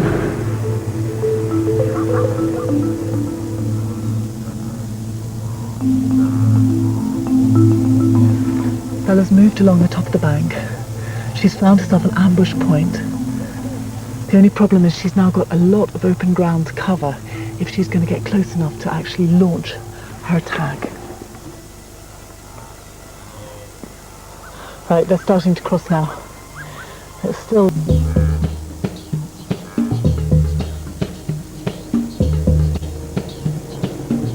The marsh lions are sensibly moving away from the bee's nest and heading out across the watery swamp in the heart of their territory.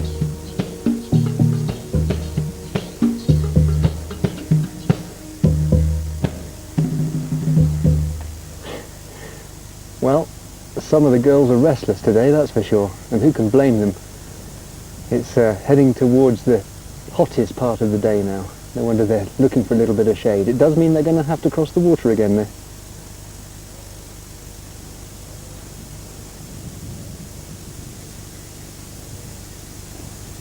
Here come the others. It's all very well for White-Eye, Red and the other adults in the group, but this ditch is quite a hurdle for the cubs.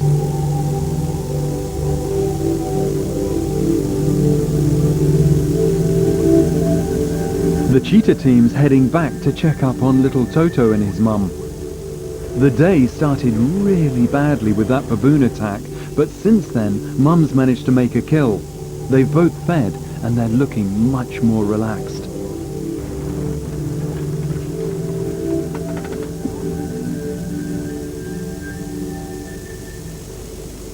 Now, even though Toto is actually getting some nourishment from those kills, the little one is still, when it gets the chance, going to suckle from Mum. Not just to get nourishment, but also just through the bonding process.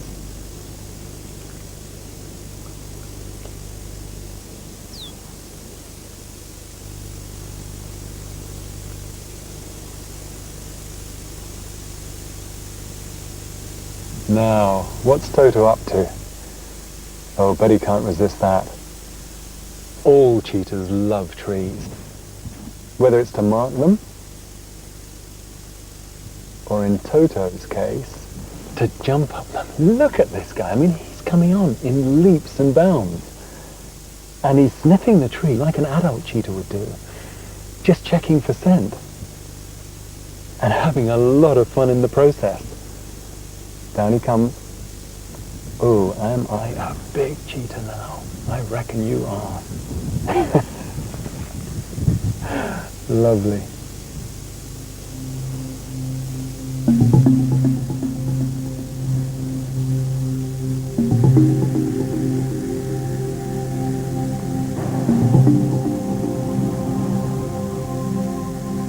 It's been a pretty lean day for the Marsh Pride. Nothing to eat on the horizon, so they're going to just have to content themselves with a drink.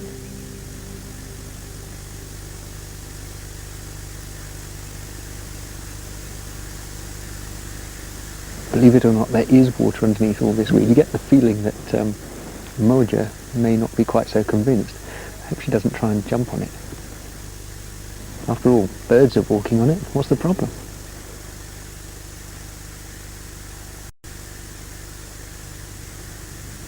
Look. One of Moja's older cousins. He's showing way too much interest in those birds. An impressive sight. Down this.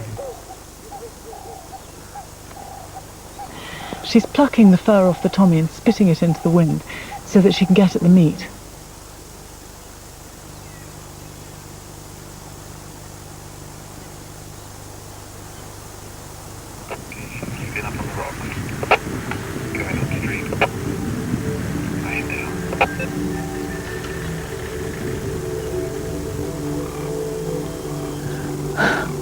Well, what an incredible afternoon that has been. Just living that hunt through hour by hour with Bella, feeling all of her frustrations. Just one day like this makes it all worthwhile.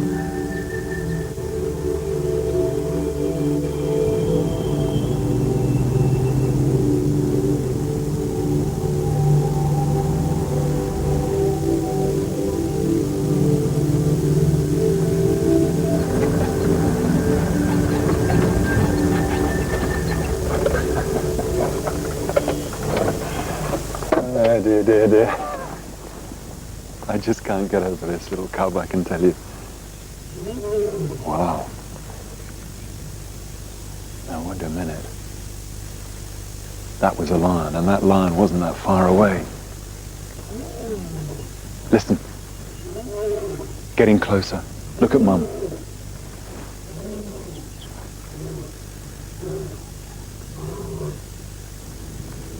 Oh, jeepers, there's a great big lion. Okay, now look, totally different posture. Before she was alert, now she is seriously worried. What have we got? Oh my goodness, we've got a male lion right up there. Oh my goodness, he's coming closer.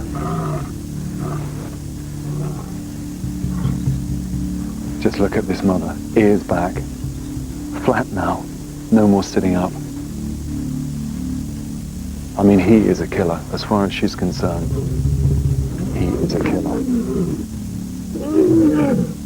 I mean, when a lion roars, you can feel that sound vibrating through you. That's me. Little Toto here. Imagine what a tiny little cub like that must feel. Pure terror.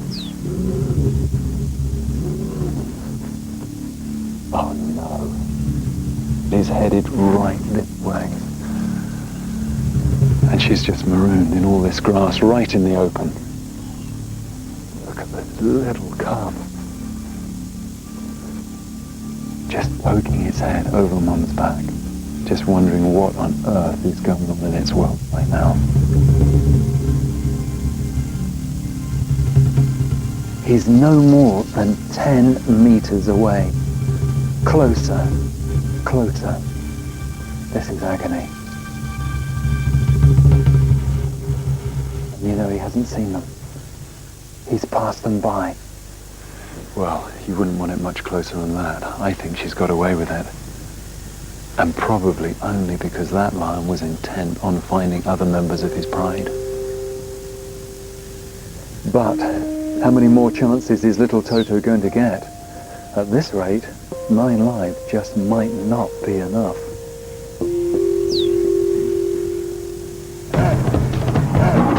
Tomorrow on Big Cat Week, it's Bella's turn to be menaced by a lion.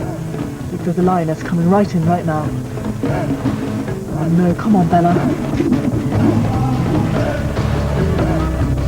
And for Toto, can life get any worse?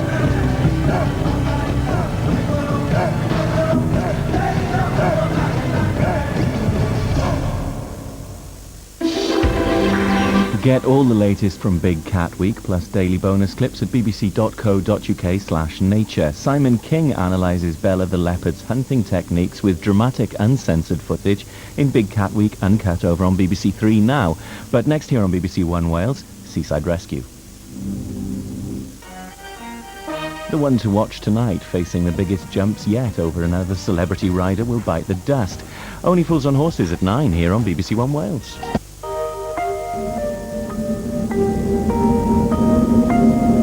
For the past year, we've been on a trip all over Wales running a campaign called Here For You. Bringing BBC Wales right to your doorstep, showing you what we do best and letting you have your say. We've travelled far and wide, getting you involved in workshops, live broadcasts, programme making and much more. This month, BBC Wales is Here For You in Haverfordwest. Come along and join in all the fun.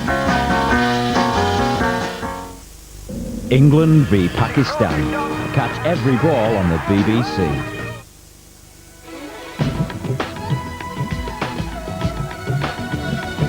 They defraud the benefit system out of millions of pounds of taxpayers' money. The organised gangs on the fiddle, and the efforts to catch them here on BBC One Wales in half an hour.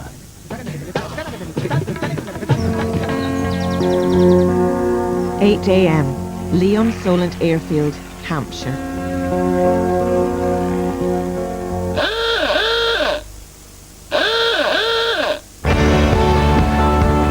Coast Guard rescue helicopter India Juliet's being scrambled. It's a crew member and is in a pretty poor condition, over. They're on their way to a trawler in the English Channel where a man's been critically injured. Just clear. And this is Solent Roger. I've just been informed that the casualty is no longer breathing. New Zealander Neil Stevenson and his crew have no time to lose. This is Rescue Juliet. Copied all that and we'll contact Zulu 431. India Juliet is one of 4 Coast Guard helicopters. It patrols one of the busiest stretches of our southern coastline. We'll remain on Channel 0 for the moment, over. Winchman Don Southern knows what to expect and prepares for the worst. I know you will give it to us when you can, but an ETA as soon as possible because the skipper of the fishing vessel is having a major panic, over. Rescue Juliet, copied. We think we have the one visual. Bring it down to the door. Yeah. Yeah, you happy? So you happy to go at the side, or do you want to come down a bit? No, we'll go to the side. Okay. Once it's at a safe height, I'll just probably climb another few feet just to give me a flyaway. Maintain the side just for the moment. I'll get in level with the deck before we actually run it. Sure. I'll get it into the fast mode. The safest way to winch is onto a moving vessel. However, because the trawler is stationary, Don risks being blown into the ship's rigging. Steady. Trying to wedge himself around the side of the... Steady, steady, steady, steady, steady. Contact on the deck, disconnecting, winching in with an empty hook. And you are clear back and left. Roger. Clear left. I'll just come up a few feet. What's he got hit? By the tackle on the head, didn't he? Yeah, by a block. Yeah. What happened? Look, yeah. And where's all the pain? On the back. Whereabouts at the back? Lower back or? About there? You hurt me. God, I'm not looking too healthy down there. Every year, we make 100 million trips to the beaches and resorts of the south coast of England.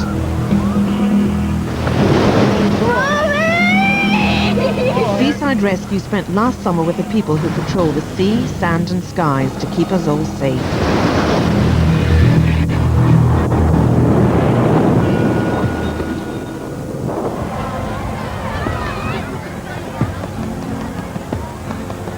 It's a beautiful day in Weymouth, Dorset, and the sunshine has brought out the crowds.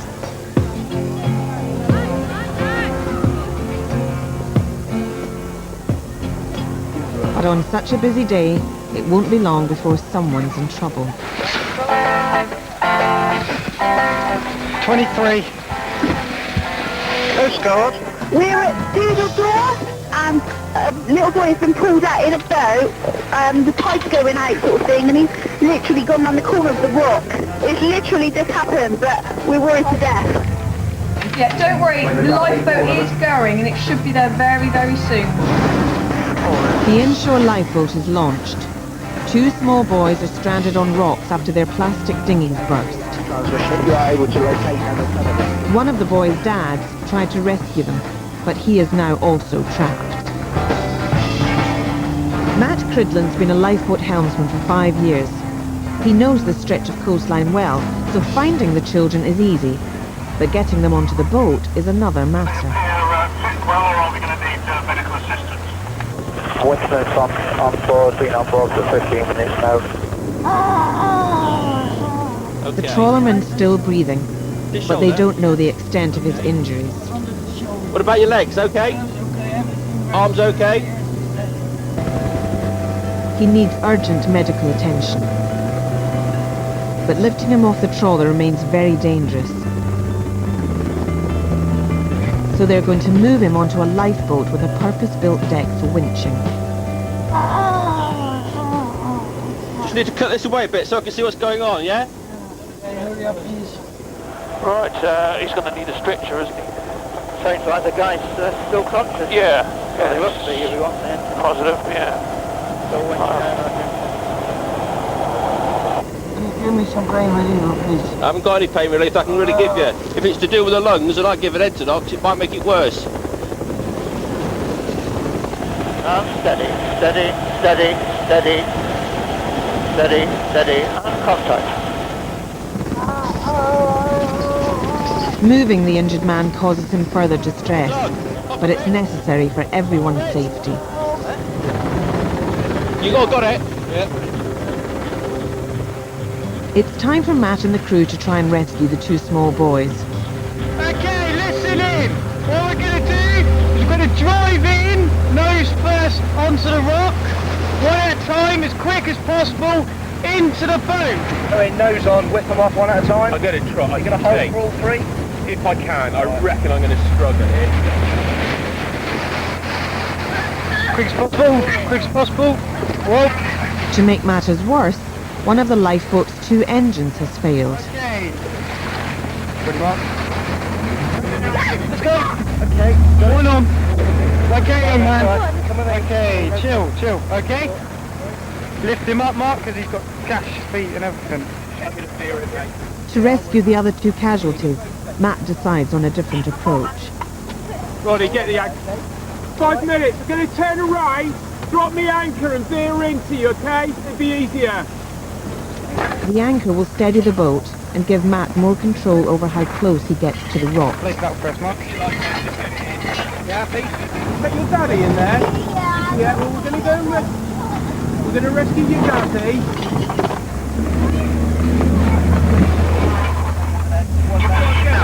That is going to be there, right?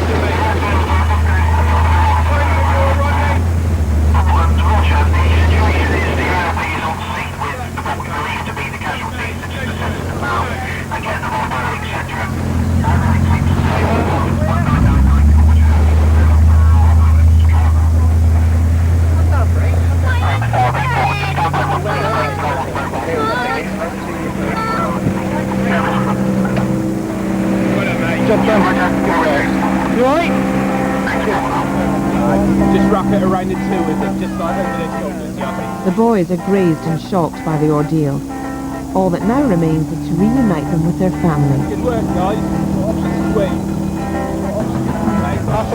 With the trawlerman now safely on the lifeboat, India Juliet can begin the winching operation.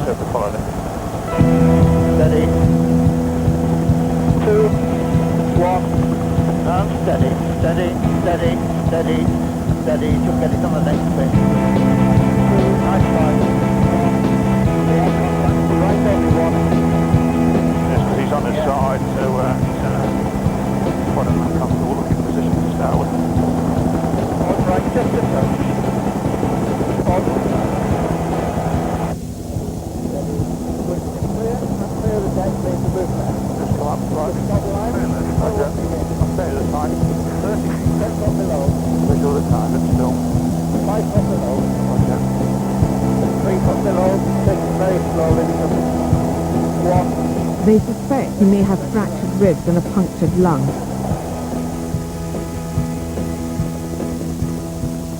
But there may be more serious internal injuries. Just wait till you close the door when you're finished off, so. The guys are working in the back right now. They can't plug into 180. A few minutes later they arrive at a landing site in Brighton. A paramedic team is on standby. I will just open the door. Okay, then. Got full power team, it's good one. I expect.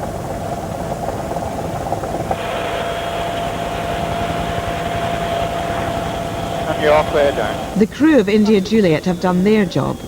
Now it's up to the medical team to save the trawlerman's life.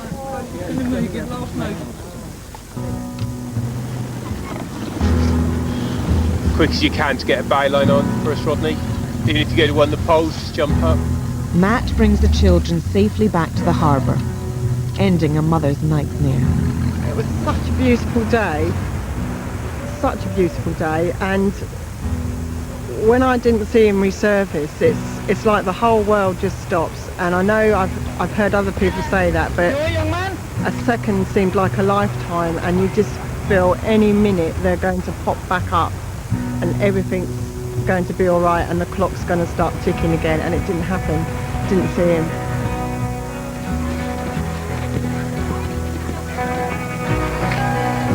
Got a mother? Do you want to come with me? You're one of the mothers, are you? Yeah. He's alright, he's a few scratches, but he should be fine. I couldn't bring him back, like. No, I know. You alright? I'm okay now. Yeah. He's fine.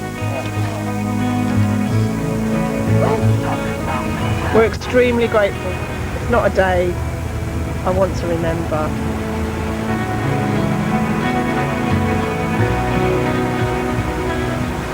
I was very glad to have him back. I was very glad to have him back.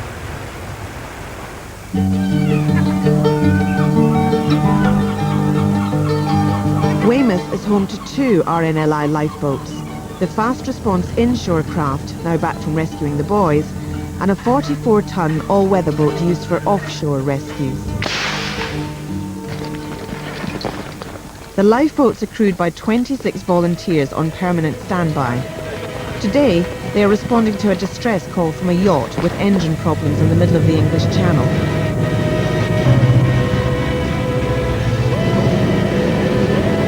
As soon as the lifeboat leaves the shelter of the harbour, it's buffeted by heavy seas.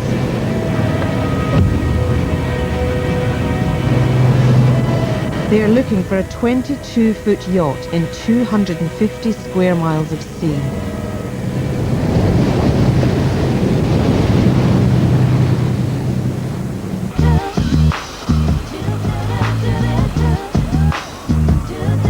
In the Cornish resort of Perranporth, thousands of holidaymakers are enjoying the surf. The beach is looked after by 15 RNLI lifeguards who keep a constant watch on the ever-changing currents.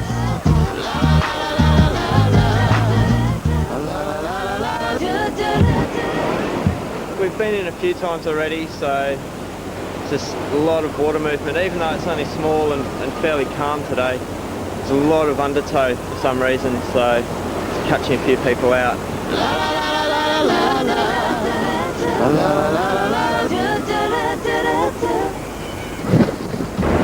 At the far end of the beach, a bodyboarder has been pulled out of the sea unconscious. He's struggling for breath. He's breathing, isn't it?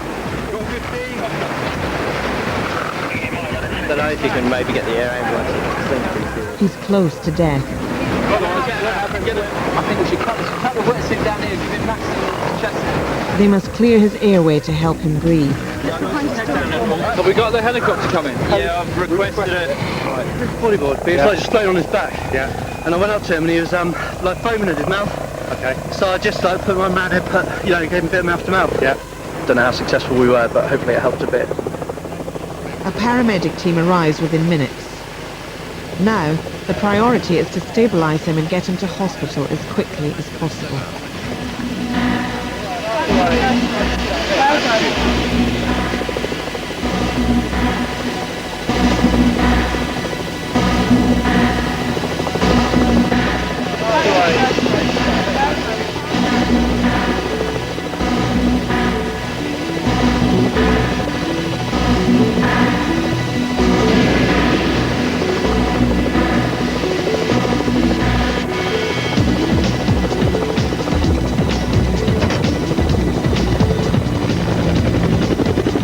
That was quite an intense little 20-minute run there.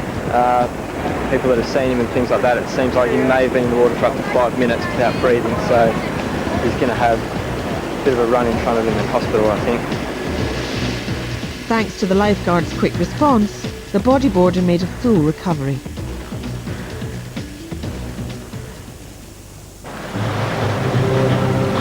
The lifeboats found the yacht. Its lone skipper has been at sea for 36 hours, battling against winds and tides. He's got a very unreliable engine. He's on his own. He's goosed, he's knackered, he's exhausted. 36 hours ago he left Cherbourg. Rescuing people is in Heaven Roberts' blood. Both his father and grandfather were lifeboatmen. Chris Windsor is the lifeboat's relief coxswain and in charge of this operation. Because the skipper is so tired and his engine is broken, they decide to tow the yacht back to Weymouth.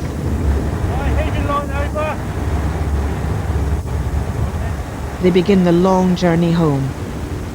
Job done, or so they think. But as soon as the tow picks up speed, they hit a problem. Not too fast, because the airport's in the well, and the boat will fill up the water. Yeah, that's feminine. Is it possible to slow down just a little bit? Because the cockpit is actually filling up with water, because there's drains in the engine compartment and they backfill, so the cockpit fills up with water.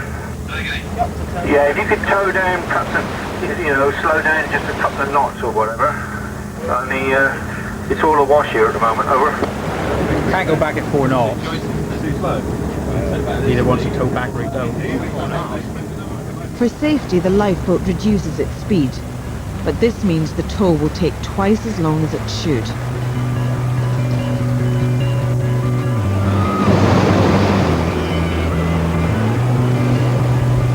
In Perranporth, as the tide starts to turn, the lifeguards are moving people into a safer area. There's the red and yellow flag. This is the safer area. To go outside this area, there are some very strong currents. They go back to shore, walk along the beach and re-enter between the red and yellow flags.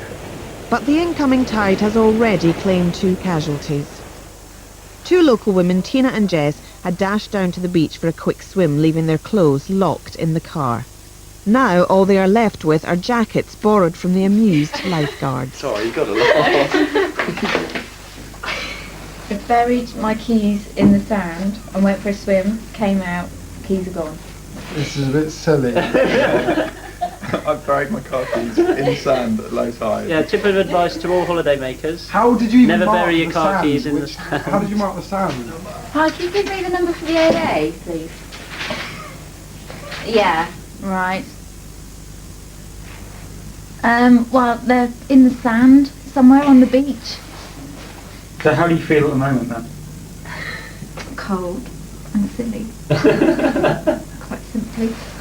With a locksmith on his way, all they can do is wait and shiver. We didn't think we'd be in that long, and we left them quite far out, didn't we? Yeah. Okay, yes. Stop, thank you. Definitely one for the boat, that one. Back at the stricken yacht, and things have gone from bad to worse. Now a pump is needed. The yacht is sinking and Weymouth is still a long way off. I reckon there's water going in. As you can see, the boat's just floating fairly high. So we're going to stick 2 crew on, trying to see where it's coming from really, because he might have more of a problem than he thinks, than he originally thought. They said they've got as much water out as they possibly can with the salvage pump, so it's best that we get them home as quickly as possible. There's only 15 miles to go to Weymouth, but they're beginning to wonder whether they'll ever get home. We can swim home faster than this. Well, dinner booked at 7, so back in by 7. We're only pulling him along at 5 knots. But at Perranporth, things are looking up. The locksmiths arrived and Tina and Jess will soon be on their way.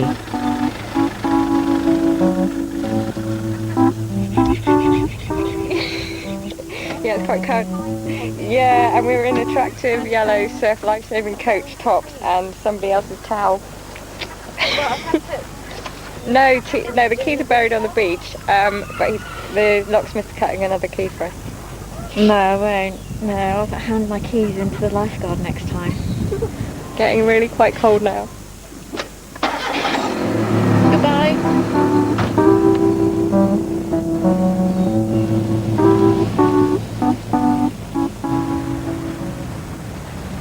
The yacht is making painfully slow progress, and now there's another problem: hunger.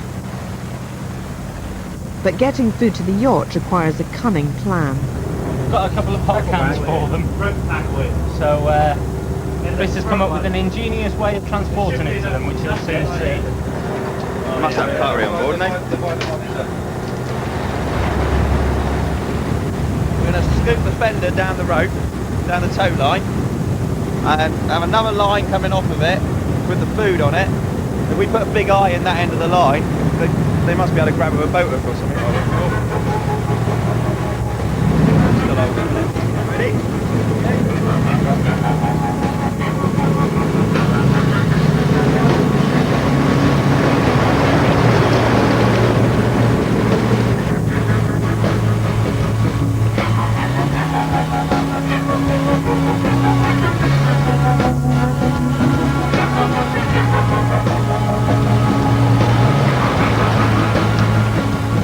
Success.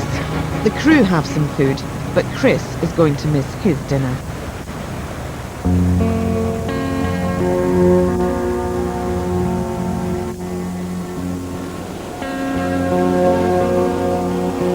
It's 6 o'clock in Perranporth, and the lifeguards are packing up after another busy day. Once lifeguard service is finished, you will be on your own. And we strongly recommend that when we leave the water's edge, you also finish your swim. So we strongly recommend that you think about finishing your swim now. Thank you.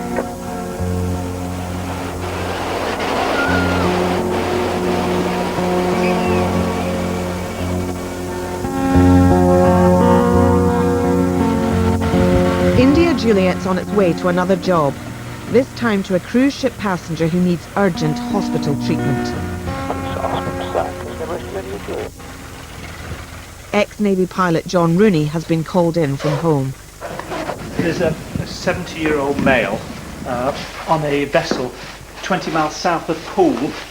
Is very ill, is vomiting blood, and he's lost 4 units of blood. So we've got to go and get him off and take him to Poole. That's position. Okay. Okay, happy? Ready? How you've got? Clear to go. Selecting at minute 05. No, I'm just going to keep them one running. Take it out on the current sheet. Okay, then just going back. India Juliet contacts the cruise ship.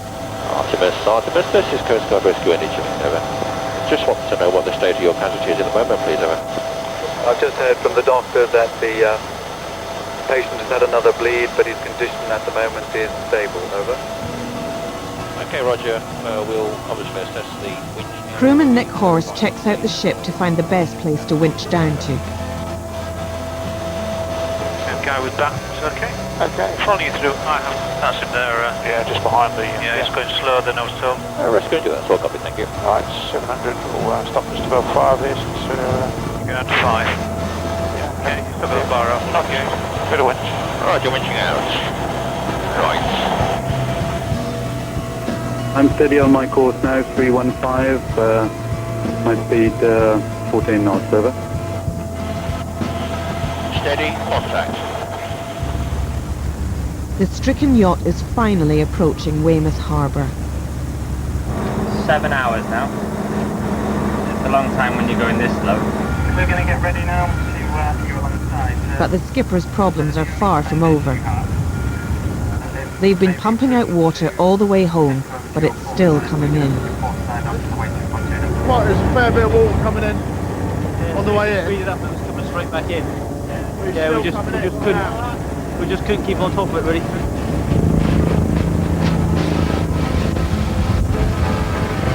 Artemis had just set off on a Canary Island cruise when the passenger was taken ill. Left the flat 1. Steady, back only 1. The casualty has been vomiting blood and needs an urgent transfusion.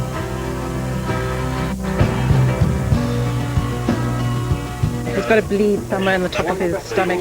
Right, top of his stomach? Yeah. Okay, too much fine. blood coming out. Hello there, what's your name? Dave. Dave? Oh, Dave. I'm Nick. Hello, Nick. Okay? I'm Nick. Now what we're going to do, you see this stretcher here? Yeah. We're going to pop you in there, alright, and then I'll go up with you in the helicopter. Right. And we'll whisk you off to Poole Hospital. Poole, right. okay, in Dorset, and that'll take about 15 minutes, that's all. Yeah. Okay? Okay, Nick. Excellent.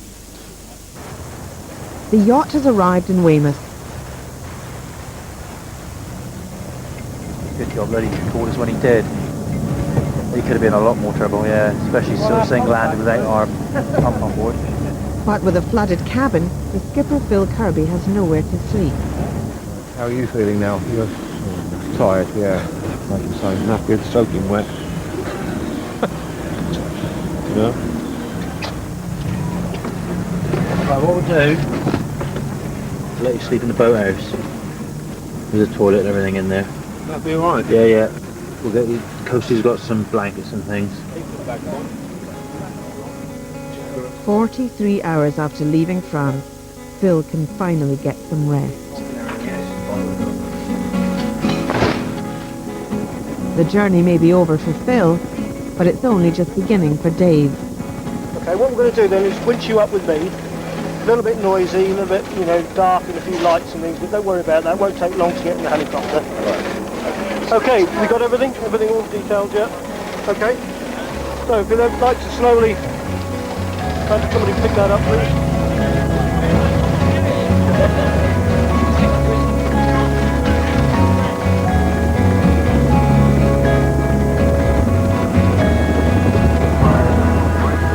So instead of 2 weeks in the sun, Dave's holiday is over before it's even begun.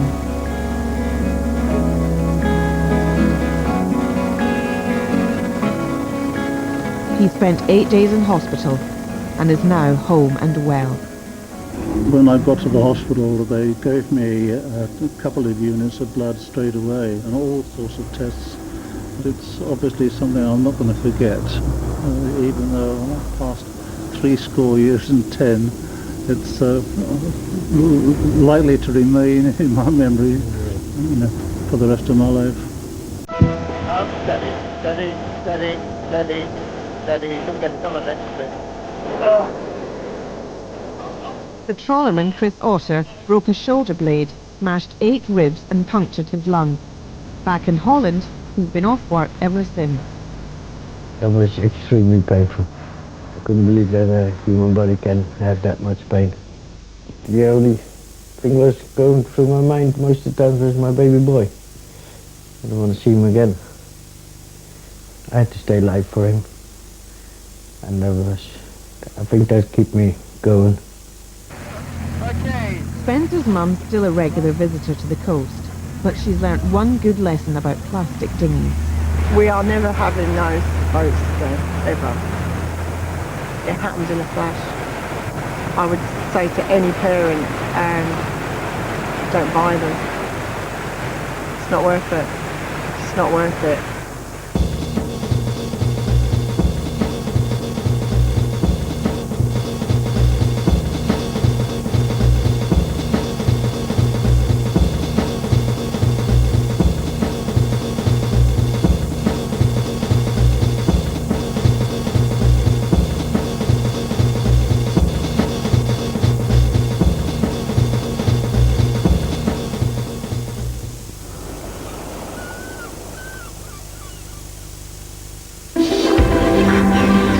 Catching the organised gangs who defraud the benefits system and On the Fiddle special next here on BBC One Wales. Is the Dream Still Alive? Another chance to catch up with the daily struggles on Jimmy's Farm on BBC Two Wales, and on BBC Three, Sean Connery and Catherine Zeta-Jones star in Entrapment. Heard you were on suspension. I am. Something as trivial as the rules You took the law into your own hands. won't stop this pair working together. You're in a lot more trouble than you think. Linley and Havers are back. You two really are a double act, aren't you? A new series of Inspector Linley, coming soon to BBC One. Tonight on Only Fools and Horses, see how our celebrities are coping with the graceful world show jumping. Yes, that traditional British pastime of clinging desperately to half a ton of speeding animal whilst jumping over things. That's at 9 o'clock here on BBC One.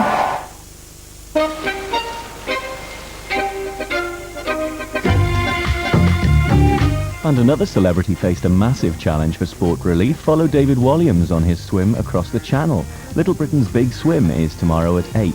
But right now on BBC One Wales, we're after the fraudsters. Each year, millions of pounds of taxpayers' money is stolen by organised gangs who attack the benefit system. This is the barcode that's been cloned. And there are rich pickings to be made.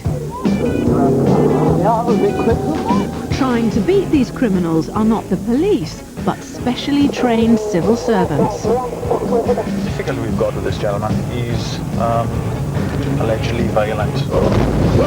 Part of a secret army of undercover investigators. Morning. From the Department for Work and Pensions. I'm a bit like a terrier. I'm not going to let you go until I've pulled you down.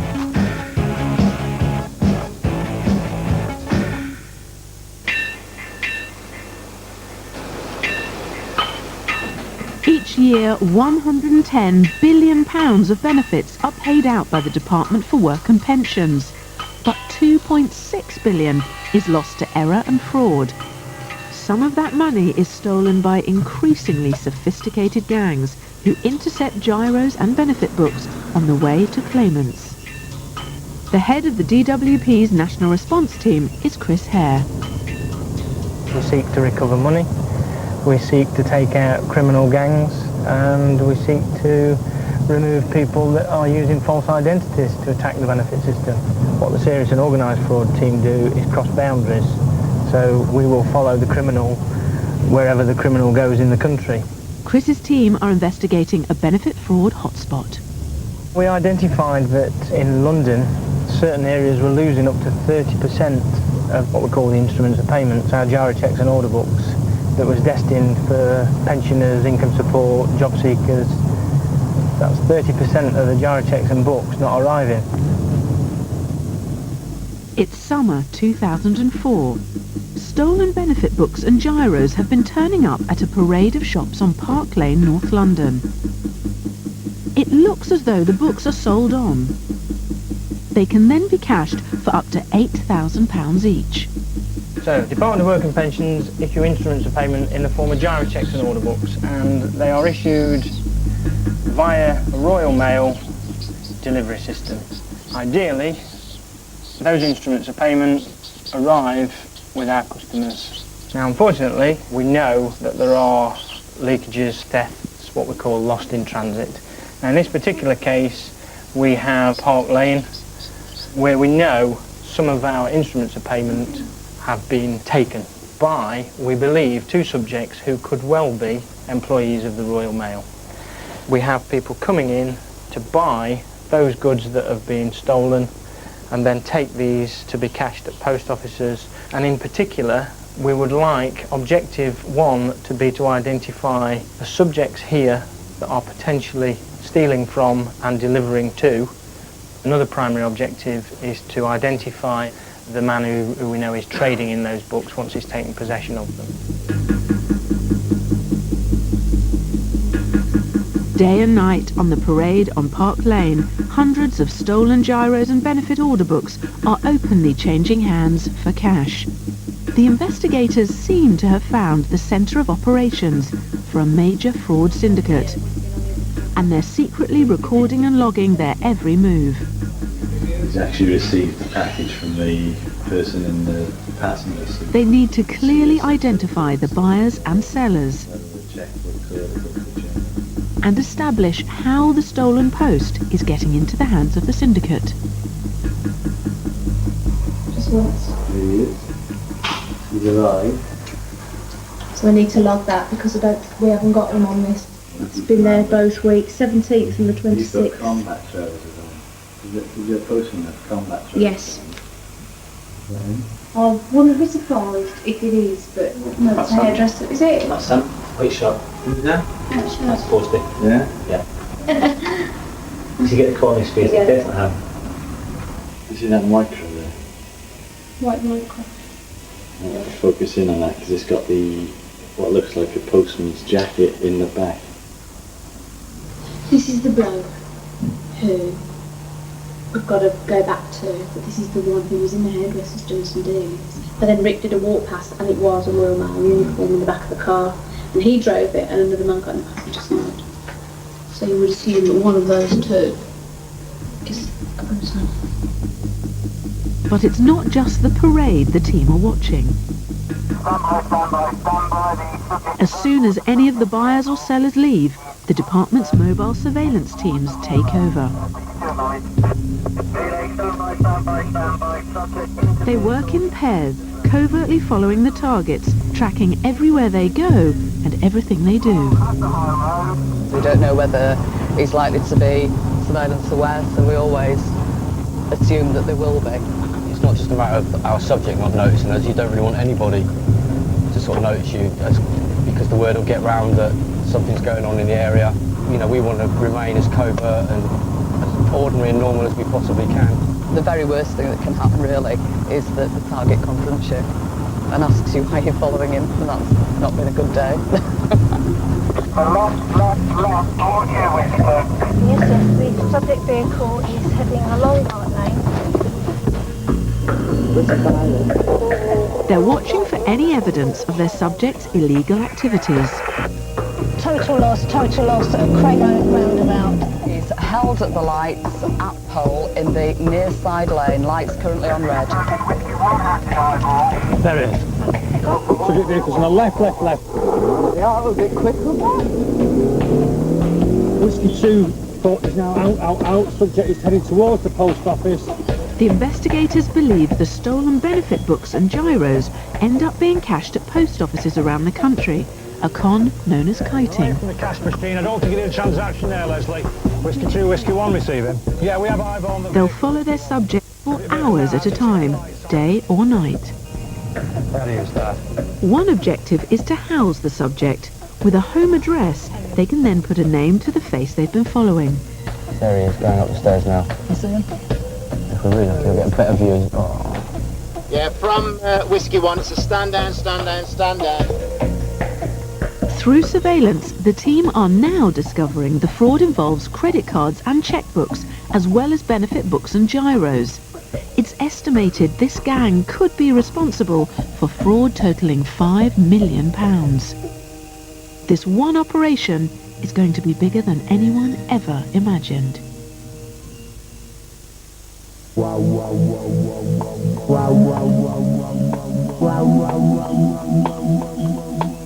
150 miles away, Welsh investigators are looking into a very different kind of fraud. They've had an anonymous tip-off accusing a benefit claimant of making cash on the side from reselling red diesel. Fuel fraud is a big problem for investigators and customs officers all around the country. Red diesel is cheap to buy, as it's almost tax-free. But it's only authorised for use off-road, so there are vast profits to be made from selling it on for illegal road use. Mike and Adrian are two of the DWP's shadow economy investigators. We've got a gentleman who's claiming income support, who's been in receipt of this benefit since about 1992, and we've established that he's been purchasing red diesel since about 1997. He's purchased in the region of about 45 to 50,000 pounds worth of diesel. Now, being a means tested benefit, where does he get his money to buy this diesel? Obviously, what we're trying to establish is that he's got an income, and the chances are he's reselling this diesel at a profit. The difficulty we've got with this gentleman, he's allegedly violent. So obviously what we've got to be careful of is that we've not seen. The suspect, Paul Williams, lives in a very close-knit community in the Welsh Valleys. Today, Mike and Adrian are hoping to gather evidence of the allegation that he's selling red diesel from his lockup. Oh, he's here. That's his van, but that's the lockup there with the roller shutter.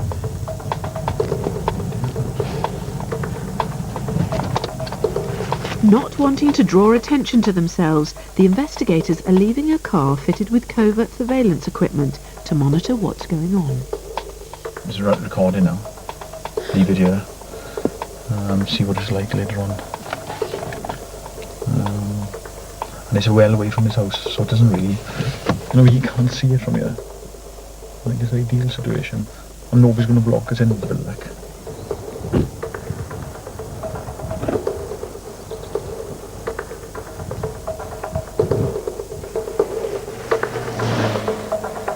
We've worked together for the past 4 years. We just used to each other's sort of thought process, I suppose. I don't necessarily agree with him most of the time, and I don't suppose he agrees with me half the time. But that's the way it is, we get there in the end. Any member of the public who would see this case would say exactly the same thing. Why should somebody like Mr. Williams get away with it? So he's got to be stopped. Yeah. He's taking taxpayers' money, which obviously clearly he's not entitled to. This particular case, we've been like a dog with a bone. You've got to be as cunning as the person you're investigating. It sounds a strange thing to say, but you think how they think. When you're looking at them, how you can catch up with them, what you can do, and you think, well, what would they do? We've tried every way we could think of to crack this one, and we will. Fingers crossed.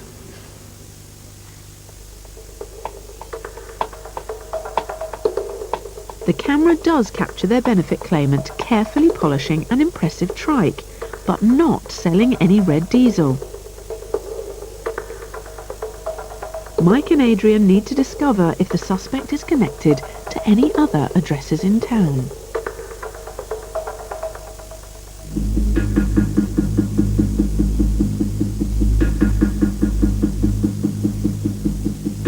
In London, the investigation into the fraud syndicate has mushroomed. Chris and the team have discovered that the City of London police have been watching the same suspects. Both agencies have hastily pooled intelligence. Today, everyone is being briefed, as the joint forces have decided to strike fast before the syndicate realise they're being watched. They're planning a coordinated series of 13 arrests across London.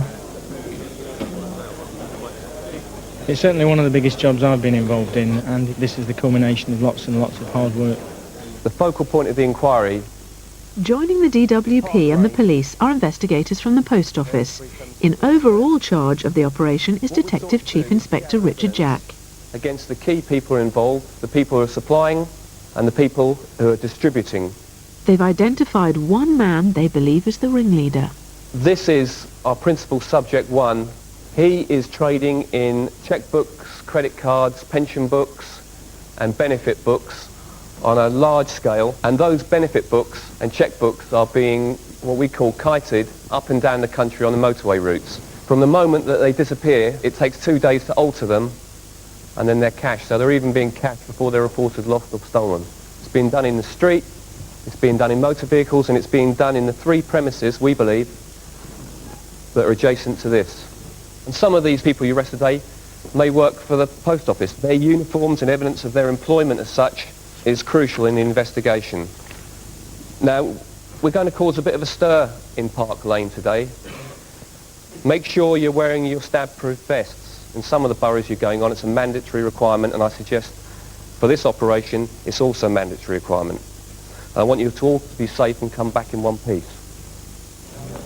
We have got a surveillance team out at the moment, so we know where subject one is.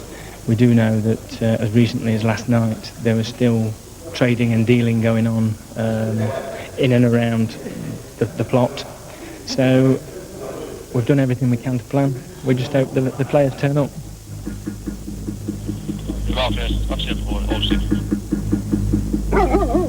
150 police officers and investigators are preparing to strike at 16 shops and homes.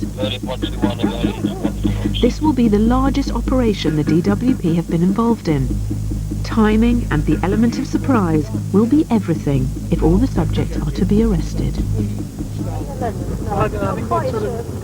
Leslie's team are hoping to find one of the postmen and search his house. Whenever we do a raid, the aim and objective is to get everything sorted out there, because you can't go back. Once you've actually finished that search, you finished it. You can't then go back and say, oh, I'm very sorry, but, you know, I don't think I searched properly enough and I want to do it again. So the fact that I like things done properly, that puts me on a good footing, because then it doesn't matter what happens. I know what I've gone in there, I know what evidence I've got, and I know that that person is my person for taking. Essentially, it's a yard of some kind, so we've got to go through the yard and into the house. Through the yard, and there might be an entrance door in the back. Yeah. Right. But if we can't get through that door, we can probably walk through the Chinese restaurant next door to get into the yard and the back anyway. Right. Behind the front door. We'll come out at the same time as you then, and we'll cover whatever aspect that you're not going in through. So if you just let us know that's where you want us to be. All right, then just sit and wait now. Yep. Okay. Right, cheers. Thanks. Yeah, go ahead first. You Richard, go. Anne and Doug are just around the corner from Subject 1, the ringleader's flat. When they get the call, they'll be searching every inch of his home, hoping to find evidence that he's been dealing in stolen post. Feeling nervous, excited, apprehension really. We've been working at it for weeks and you just want it to go right. And we often wait around for hours and hours and hours for something to happen. It's just part of the job. Just hope it doesn't start raining. Across London, officers and investigators are now poised. 5 months of intensive investigation have come to a head. As soon as they spot the ringleader, everyone will move in on the syndicate.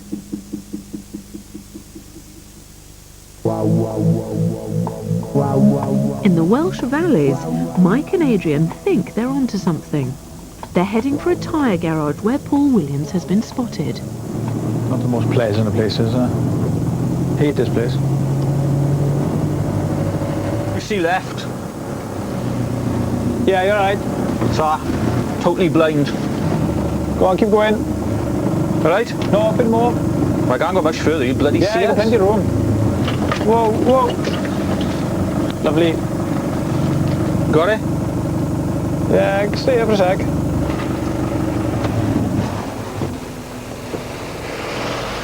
This is just an address we found out by a little bit of luck really. We were coming back from doing surveillance outside his house on a weekend and we saw this 4x4 with the yellow lights on, which has been parked outside his house, which we know he's driving, and it was outside this tyre depot. Paul Williams seems quite at home here. The investigators suspect the garage could be linked to the red diesel allegation. There's a mobile number on the vehicle, Mike. On the what? On that 4x4.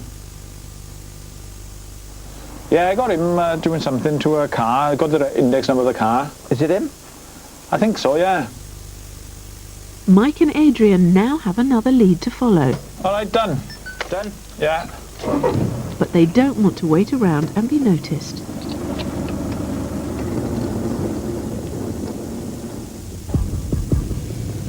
Subject 1 is moving northbound.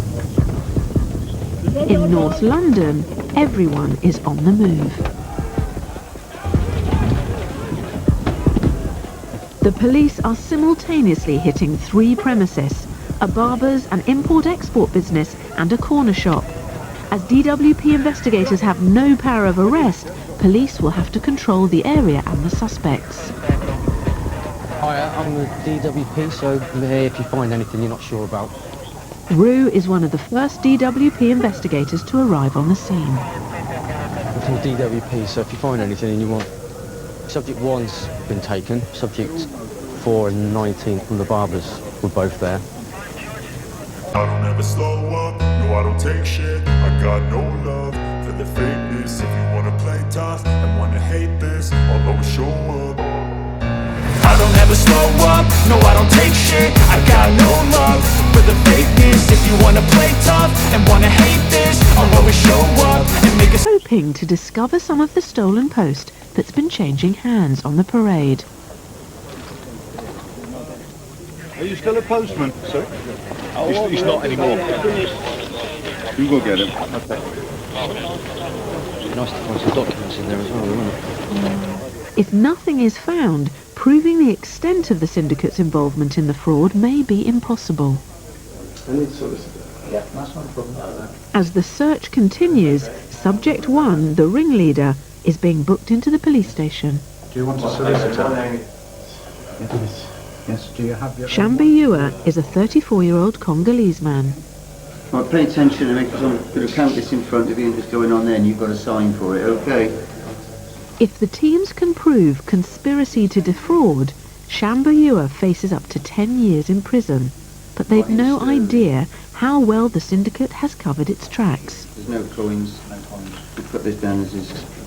Kick your shoes off right there, please. Leave your shoes on the outside of the door, okay?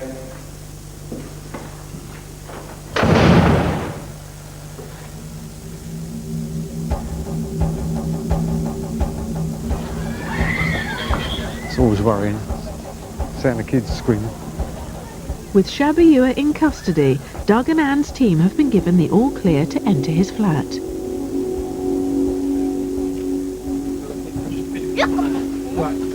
I'll just ask you once again. Hold on 1 second, guys. Have you got a key for that room? My auntie just Can you get hold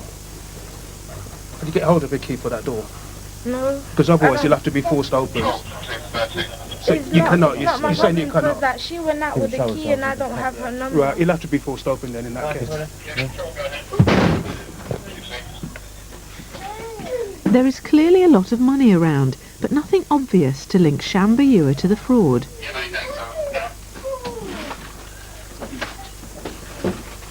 On the videotape. Yeah. For Doug and Anne, it's time to get down to the nitty-gritty. They have been seen. It depends how much stuff we've got, but they have been seen on a number of occasions. There's absolutely stacks and stacks of clothing, so we're just going through the clothing to see if there's anything that we can recognise that we've seen previously. I think the pyjamas, aren't they? Thanks. Yes. Yes.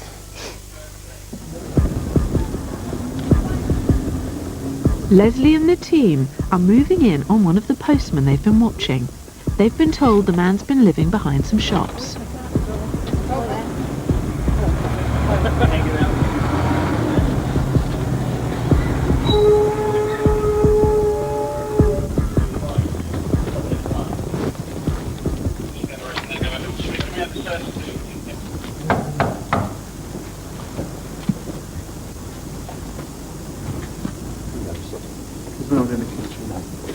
The postman's not home. What we're interested in is the premises next door here. Okay, can you just give us a bit of information on the occupants? You see this one here. Do you know who lives in there? In here? Yes. Oh, I don't know. Somebody there. They come here at night time. You know, during the night. People live here. They come in during the night. Have you got a description of the people? Yeah, what they look like? Oh, I think more some black. Sometimes more some black people. Like Right. More like black. Sometimes like I don't know, black and some white people. It's a very small premises. I don't think there's anybody. For now, the mysterious postman is nowhere to be found. That'd be fine. Central Clearing Banks and also the Department of Works and Pensions. Yeah, and the benefits agency. It has taken thousands of man-hours to get to this point in the investigation. What's this? To eat. The teams are under pressure as they cannot begin questioning the suspects until the searches are complete, and the boss is on the phone wanting news. How are you? Hi, Chris. Not so bad. Not yet, but I'm sure they will in Saloon Topstar. Dema Kalinga is looks clean. Okay. All right, I'll ring you back in a few minutes. Cheers, Chris.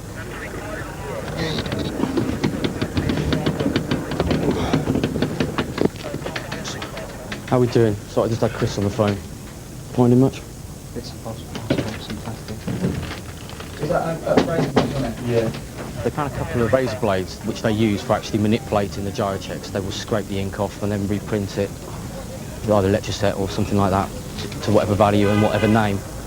I don't think they found sort of benefit-related stuff directly, really, in there, but it never goes as you planned it. Without any physical evidence, the case against the syndicate will be much harder to prove.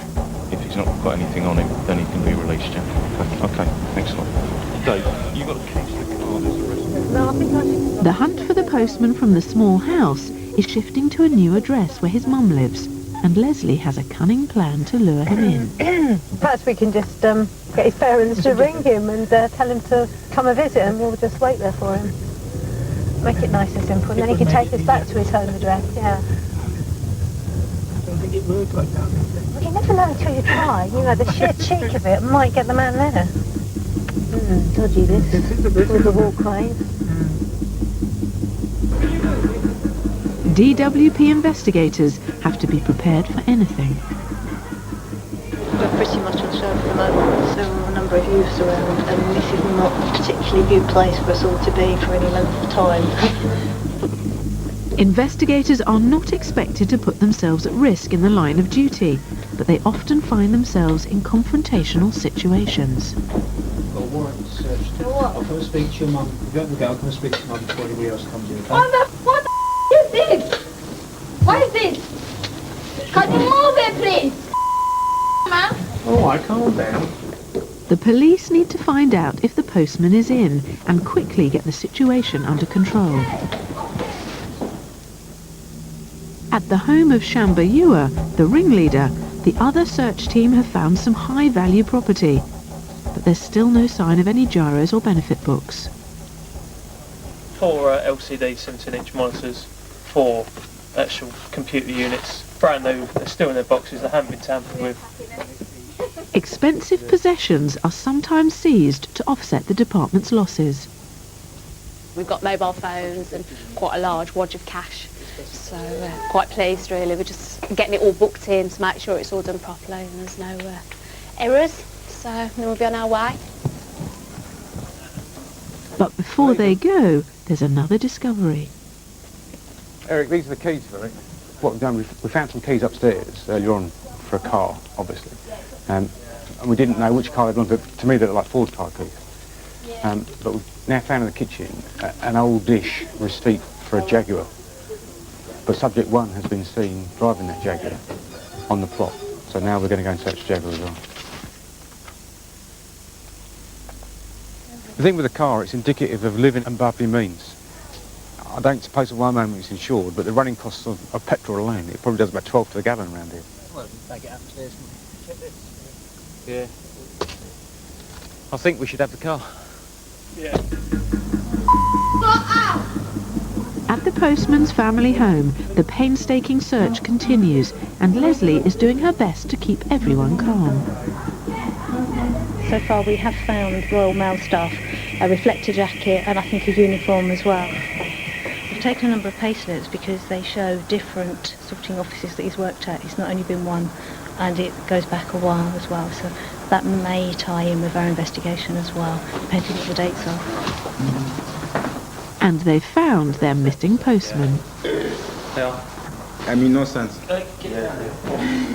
We're getting through the search, we're getting everything exhibited. Basically what we're taking, we've actually taken £1,500, which the daughter's not very happy with. She says it's their Christmas money.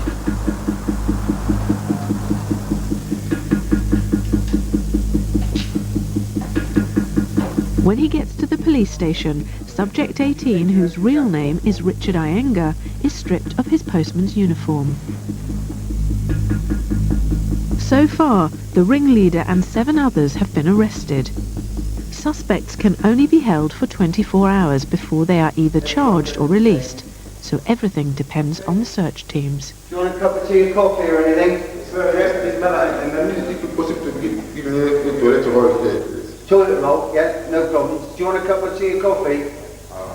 You're alright at the moment. I'll get your toilet roll in a minute. On the parade, all eyes are on the search team in the Barbers. They still haven't found any gyros or benefit books, and Chris the boss is checking on progress.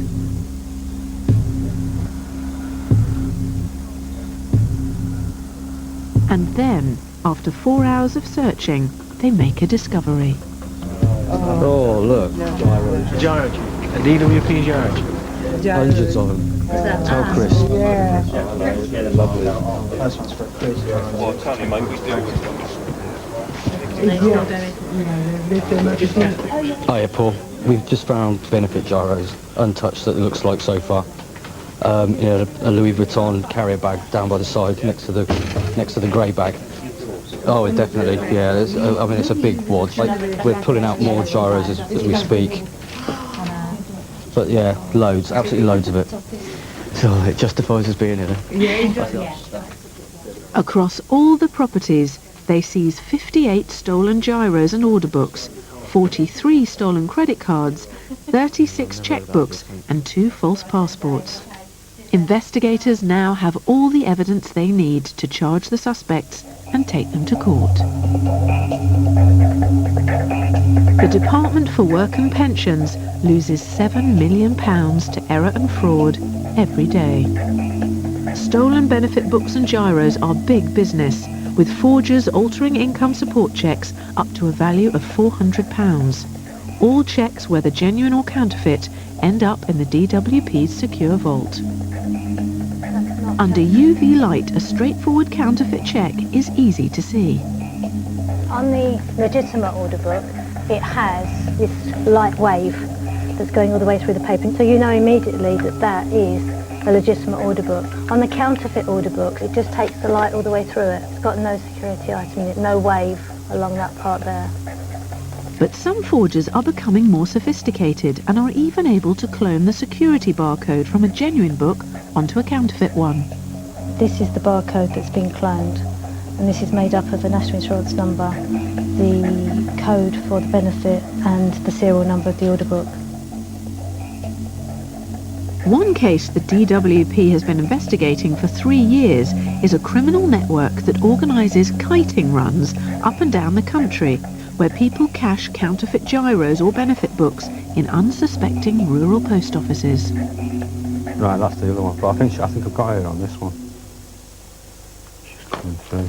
That's definitely her, that. Do you want to do a print off that? Leslie and Bob are tracking one of the main kiters, claimant Linda Archer, a single mum who they believe is linked to £100,000 of benefit fraud. I think in this one, if I'm not mistaken, she starts actually striking up a conversation with one of the customers. She does, and this is part of what we're saying. The lady concerned is very, very upfront. She's quite happy to be there. She'll chat away, and like anybody normally going to the post office would do, you know, find someone in the queue who wants to talk to, you talk to them. And she's quite friendly and gregarious in that way. If you look very carefully, you can see she takes the order book out of her pocket in her trousers. There. That's the order book. So then she, if you see that there, we'll just rewind it back again. You actually see her take the book out of her pocket. Kiters often turn out to be vulnerable women recruited by criminal gangs to take the risk and cash the fake cheques or orders. And this is on the 22nd of June. She actually did cash 2 orders on that date, each valued at £135.50 each. So she walked out of that post office £280. Smashing. So that's that one sorted, isn't it? It's a shame you can't zoom in on this one and the other one, see how many... On a kiting run, they'll regularly visit a string of post offices, cashing up to £1,350 a day. From extensive research into the department's archive, Leslie's been able to source many of the actual cheques Linda has cashed and plot which post offices she's been into. Done Halifax. There's Rotherham. So again, that's near the M1. The kiters are active up and down the country, from Portsmouth to Preston. A lot of them are off the motorway networks, aren't they? And then there's clusters of them around, like triangles, like the M62, the M18. Is the motorway. The investigators are hoping to discover a pattern. It's really along the south coast. They've done the tourist. Yeah, the holiday route. The tourist route, yeah. And then they're going to go to the area and blitz the area. Because the postmaster or the clerk, quite innocently doing the job, is just going to associate them with being tourists, people who've just come into the area on holiday and stuff. In Wales, investigators Mike and Adrian think they are closing in on their suspect Paul Williams, who they've heard has been buying hundreds of litres of red diesel a week whilst on benefits. Today they're at a diesel supply company, hoping a delivery driver will go on the record. Could you give a description? So he is a big guy. What sort of age would you put him at? 30s. Right. Right. He's a nice boy. Yeah. I like the little. Oh yeah, nice fella. They're discovering some intriguing new information about the diesel purchases. To Paul Williams. What he's done, he's set up 3 separate accounts. One under A. Jones, one under P. Williams, one under D. Williams. So you realise Paul Williams was D. Williams, P. Williams and A. Jones. Yeah, different address but the same delivery point. Right. And the same person at that delivery point. Yeah. Right. To a garage lockup. Lockup garage. Yeah. Right. And how would he pay you then? Right.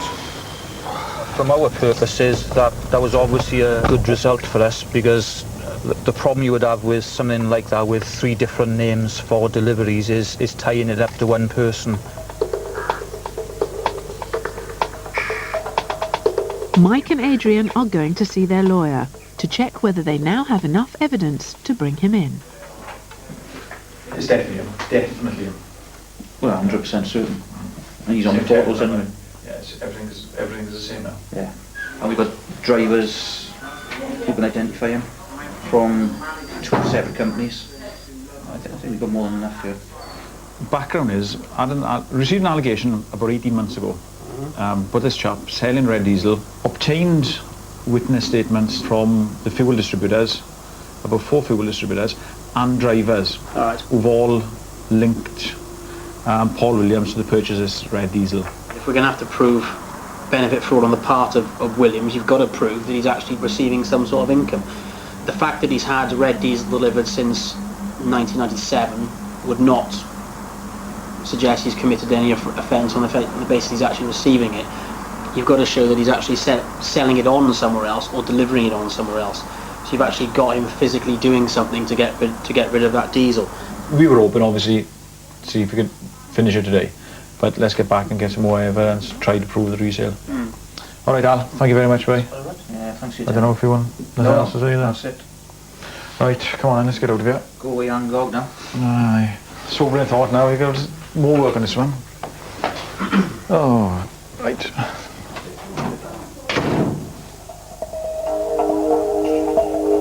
In Kent, it's D-Day for Leslie's kiters. These 2 women, we believe, have been involved in this since 2000-2001.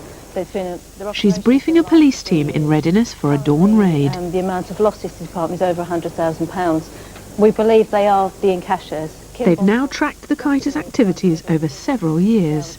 Linda Archer certainly has been cashing since 2001. What we will be wanting to charge them with is, in fact, conspiracy with each other and with persons unknown, because the order books they've put forward are all totally counterfeit. And I don't know if they are planning to strike at the 2 homes of the kiters simultaneously. We've now decided the time is about right to take these 2 ladies out.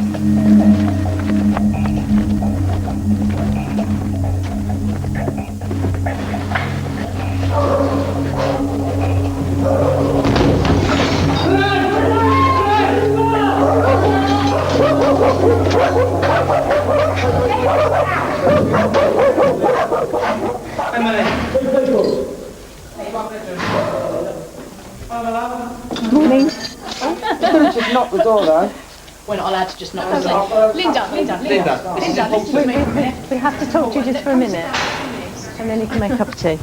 You are under arrest, and I do have to caution you. You don't have to say anything, but it may harm your defence. Do not mention, when questioned, something which later rely in court. Anything you do say may be given evidence. The team are hoping to find something to link Linda, the principal kiter, to the fraud, but it looks like it may take some time to wade through her belongings. The identities of the benefit books that these people supposedly have been cashing aren't in their identities, so they're obviously using other identities as well to substantiate who they are. So it's generally anything that doesn't relate to Linda Archer at the address. Inside Linda's small flat, there's little to say that the missing £100,000 has been spent on an extravagant lifestyle.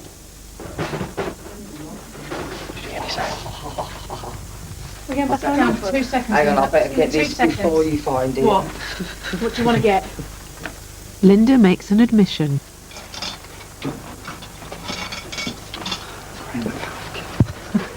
In the wrapper is cocaine. There's nothing else in this flat that you don't want to find, is there? Only puff. Yeah. But Whereabouts is Where's that? that? No, you must tell me. just over half hour. Well, just under half. And in the tin, cannabis. As I said, I've stayed out of trouble for 2 years, so if I had anything to hide, I'd object to you all searching, you know what I mean? I've got nothing to hide, so... I didn't see it for any particular reason. Obviously, yeah. I had a run-in with some of the lads. They kicked out of one of my mates over the field one night. And they was up and down here on a motorbike and with my daughter in the house. I'm a woman on my own, do you know what I mean? I'm going to hurt them before they hurt me. Anything else yet? Linda's maintaining shit, other than driving around without a driving licence. No real place on a motorway.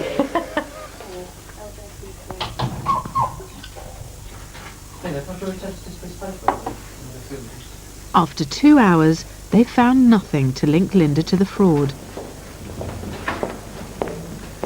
The pressure's now on as the case rests purely on the existing evidence the investigators have compiled.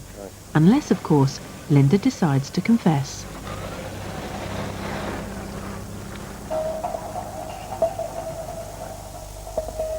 Across the country, DWP fraud staff are based in secret locations. Along with investigators, there are intelligence units, data analysts and financial specialists. Doug, one of the senior financial investigators, is on secondment from the police. One of my failings is being over tenacious.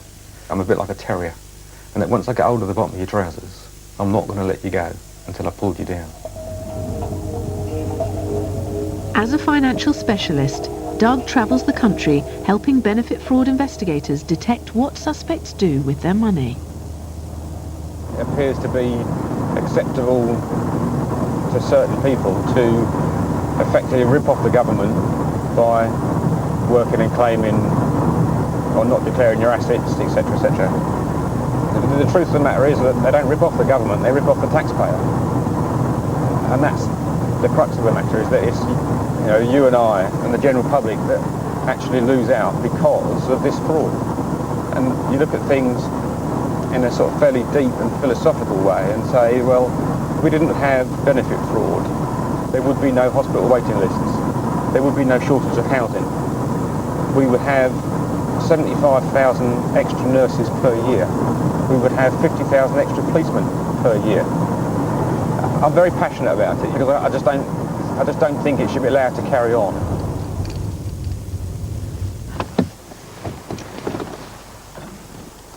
Today, Doug is in the Welsh Valleys. He's been called in by investigators Mike and Adrian, who are hoping for a new angle on their red diesel case.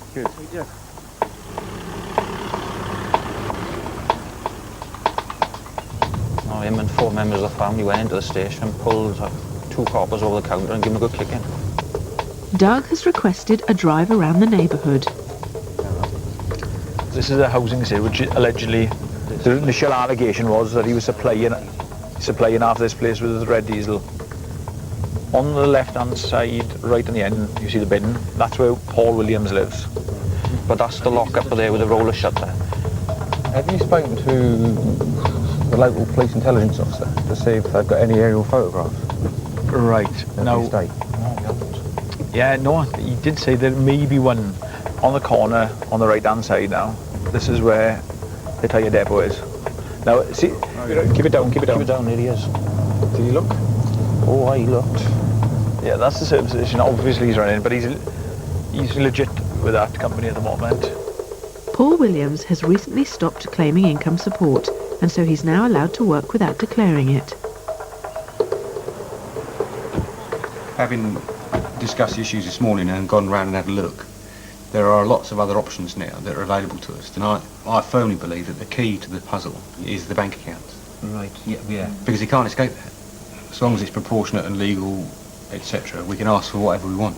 Right. We'd ask for the account opening package, get the relevant details that he supplied, get details of all cheques he's issued, all cheques that have been paid into his bank account, his standing orders, his transfers, his direct debits, mortgage payments, whatever. Between us, between all the interested parties, we'll get to the bottom of it. Well, that's right. You've got parties doing the criminal and you've got the financial alongside, isn't there? So, right. As long as the financial runs parallel with the criminal, we'll use all the tools available to us in our armoury. Before Doug can delve into Paul Williams' accounts, he has to seek permission from a High Court judge. The bank can't tell him that we're investigating his bank accounts. If the bank tell him, what they do then is it's technically called tipping him off. And tipping off carries 7 years imprisonment. So they're not going to tell him, for obvious reasons. He'll have no idea. It's all done behind closed doors, very cloak and dagger. And the first he'll know that I've had access to his bank accounts is on interview after his arrest, when we say, well, here's your bank accounts for the last 6 years. Explain that. At the police station, Linda Archer is being booked in. She's been arrested for conspiracy to defraud. Circumstances of arrest? Regarding over £100,000 worth of benefits that's been obtained through counterfeit order books. Right. And this lady suspected of being involved in obtaining that money? This lady is suspected. Right, okay. Taking your medication? Yeah, Salbutamol and Decotide. I've had mental health issues over the years, but... Recently? ongoing, isn't it? Mental health. What mental health issues do you suffer? I don't like confined spaces. It freaks me. Crowds. Freaks me. Have you ever tried to self-harm? Yeah. How long ago was that? Every week I bath in bleach. Every week you bath and bleach? Now? Yeah. Any other self-harm issues? I cut myself occasionally, but I ain't done that since I moved. How do you feel about being detained here? Shit. Leslie is hoping Linda is going to be cooperative. For all Leslie knows, she may even confess to her crime.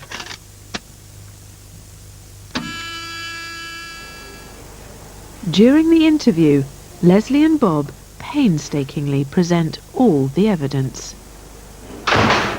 Nearly a 3-hour interview, 5 tapes, and it's been a no-comment interview throughout. You know, we showed her the evidence of the fingerprints and then asked her, you know, was she involved in the printing of the counterfeit order books?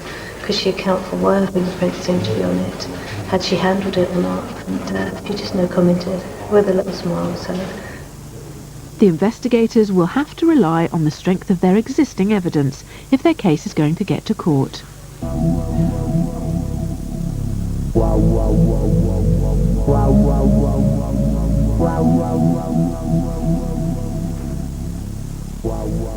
The problem with criminality is that it's all based on a lie. People will distance themselves from their criminality by layering other companies or firms or people or agencies to cover a shield, and it's all about peeling back the layers. And from land registry I can get access to your conveyancing file. From your conveyancing file I can get access to your mortgage file. From your mortgage file I can get access to your bank account. From your bank account I can get access to your expenditure. Because it's now almost impossible to spend money in this country without drawing attention to yourself. Doug and the financial team have been scouring the accounts of former benefit claimant Paul Williams. We've done an analysis on the subject's bank account. In the year 2002, he received bank gyro credits, which I would suggest to be his income support or his job seekers allowance, of just under £6,500. But he deposited another £19,000 and withdrew a total of £25,000. Well, you don't get £25,000 on benefit. So I think he's got some questions to answer, and in the fullness of time, he'll be coming in, shall we say, and it won't be by invitation.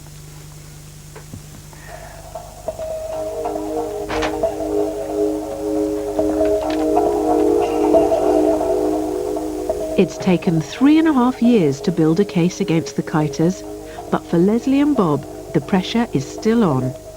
As Linda Archer said nothing in her interview, it's all down to the evidence the team have been able to piece together. This is the case. Without this, there is no prosecution case. So it's a question of making sure that everything is exactly how it should be. They're hoping to convict Linda of conspiracy to defraud with another woman they've arrested, but it's notoriously difficult to prove. 9 of the folders relate specifically to Linda Archer. They've got fingerprints or video prints of her.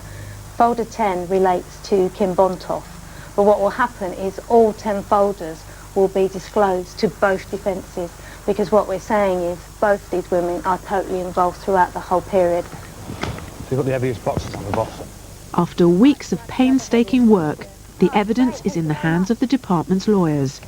Linda's fate now rests with the legal system. Most cases don't get thrown out or don't go through simply because the evidence isn't there. The evidence is there. It's normally the technicalities, as the barristers argue, the points of law and the precedents that's already been set in previous cases.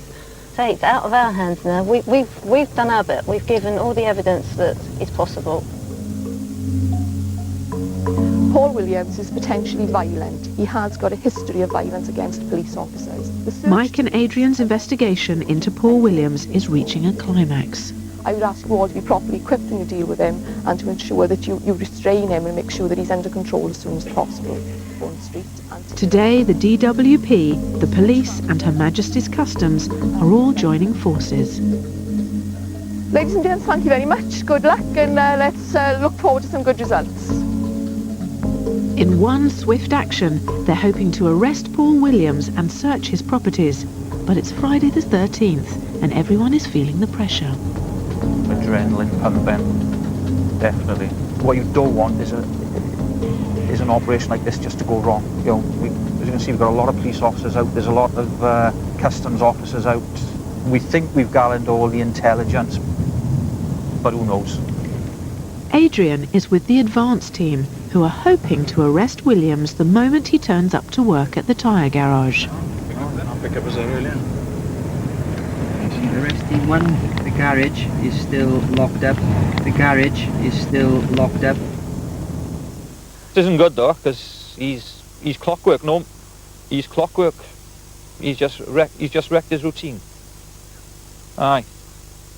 All right. Cheers, Brian. Ta-ra.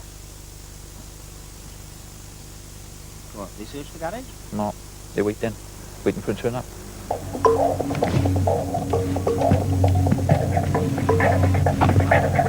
Has he ever failed to open up at night? But he's a creature of habit, like, you know. Normally you would have expected him to be here by now. Yeah, can you see the suspect's vehicle, which is a white 4x4 type vehicle? Can you see that anywhere near the address? Yes, somebody.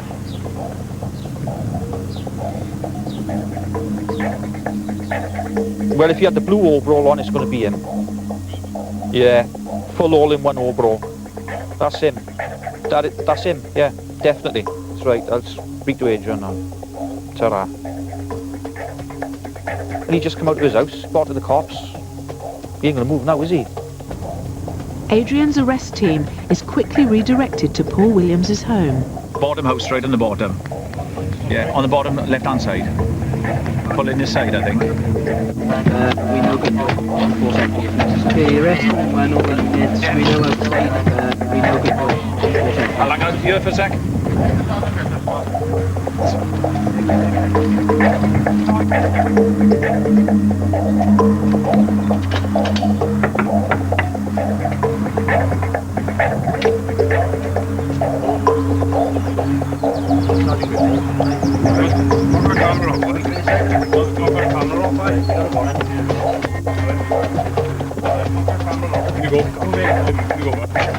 Arrested one over the minutes. Paul Williams is in custody, having been arrested. We are waiting for the search team to come down now. Right, fine. The hunt is on for evidence. They're looking for anything to show if he's been selling red diesel and any sign of undeclared money. Some motorbikes, one of which is a Harley Davidson. There's another junior sort of Harley bike there. And another couple of junior quad bikes here. I think the Old Street, they're all very inquisitive. They're all out there drinking their teas and coffees, wondering what's going on. It's just a normal house. It's quite basic, to be honest. Not what I expected. I expected to be more plush, and I expected to be plasma TV screens, etc., etc. We've got 10 bank accounts and building survey accounts. That's ideal. That's what we wanted. That's good. One of the guys has just retrieved some financial documents from up the chimney breast, which is only place to store paying in slips and bits and pieces. There's another bank account that they found that shows £11,000. Whether that's current or not, I'm not sure, but so there's lots of other bits and pieces that are coming to fruition that are going to strengthen our case. And then the attention turns to the lockups. Pumping facility. This is the tank for the red diesel. There's a meter on it, so he's measuring how much he's using. Red diesel on that one. Customs officers get to work dipping local cars, and they're finding red diesel, but the drivers won't say where they've bought it, and there's nothing to connect it to Paul Williams. At the tyre garage, the last lockup is opened. There's 2 tanks in the back. Thanks, guys. Anyway, there's about a third of a container full of red diesel on the left, and a full one of red diesel on the right. So, now a little bonus for us. The only thing he said so far is that he has the red diesel for his steam washers.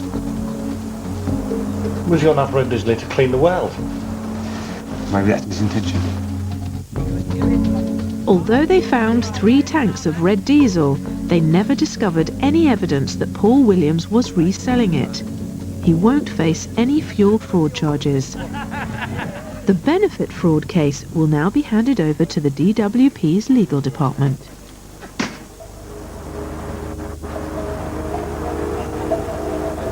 It's a big day for Leslie, as her case against the Kiters is at court. You always have butterflies. It's part of the job. If you didn't have the butterflies, you wouldn't be doing the job right. It's because, you know, you are virtually going on trial yourself. It's you, it's your work, it's what you've done, it's how you've done it.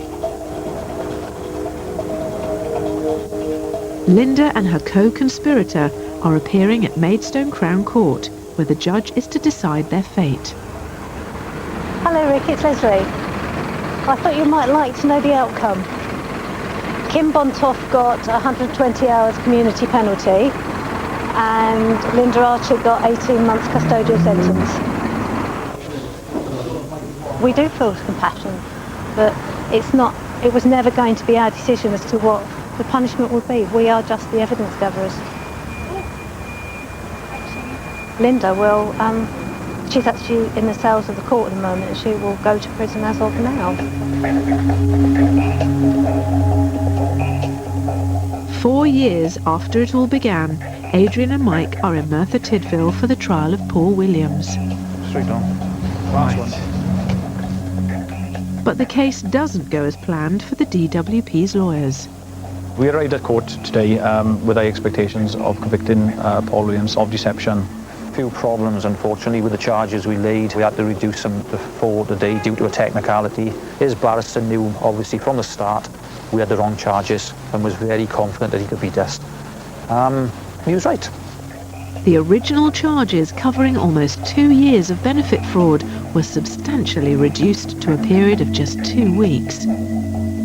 Paul Williams pleaded guilty and was convicted of 4 counts of benefit fraud, totalling £509. They may not have got the result today that they thought they would get. But I've tried to convince them that the result today is that he's been convicted of 4 offences. He's now a convicted benefit fraudster. That has to be seen as a result. Sure, he's going to be very happy tonight to know that there's certainly no prison sentence at the end of this. A DWP adjudication has ruled that Paul Williams still owes £38,000, which the department will attempt to recover. In London, the prosecution of the Park Lane Syndicate has more success. A total of 9 men were convicted on charges ranging from theft to conspiracy to defraud. The ringleader, Shamba Ewer, received a 5.5-year sentence for his part in the conspiracy. But the struggle to protect the benefit system goes on.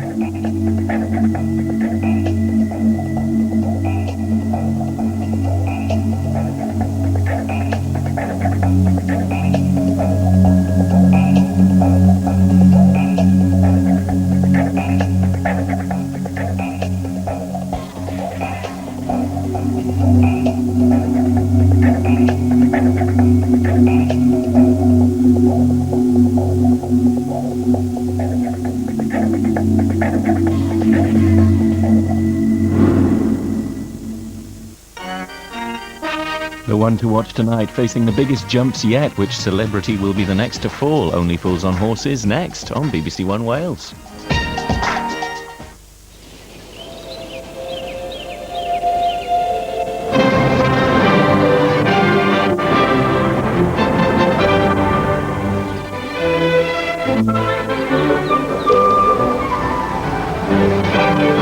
Friday, 7:30, Radio 3 and BBC 2, the first night of the BBC Proms.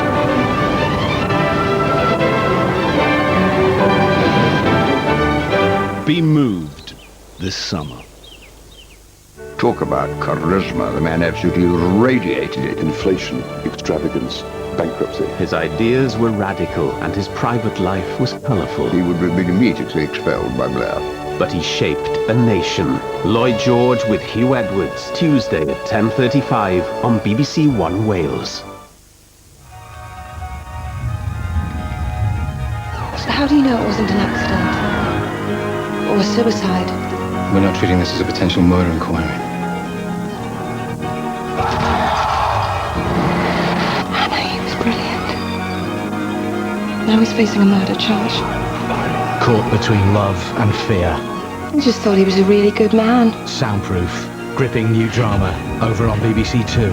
Now.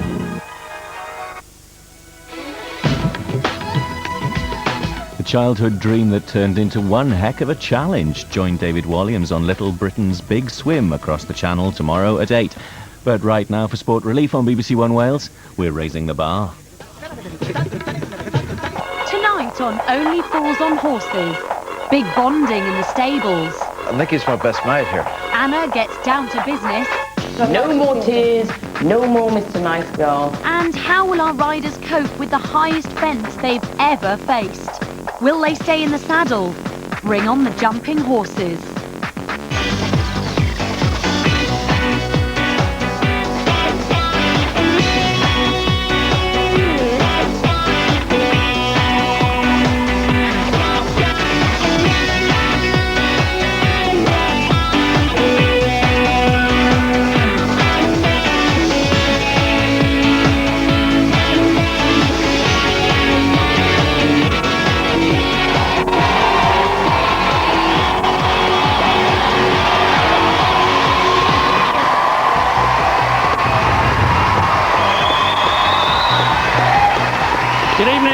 Welcome to Only Fools on Horses, arguably the finest celebrity charity show jumping programme ever made.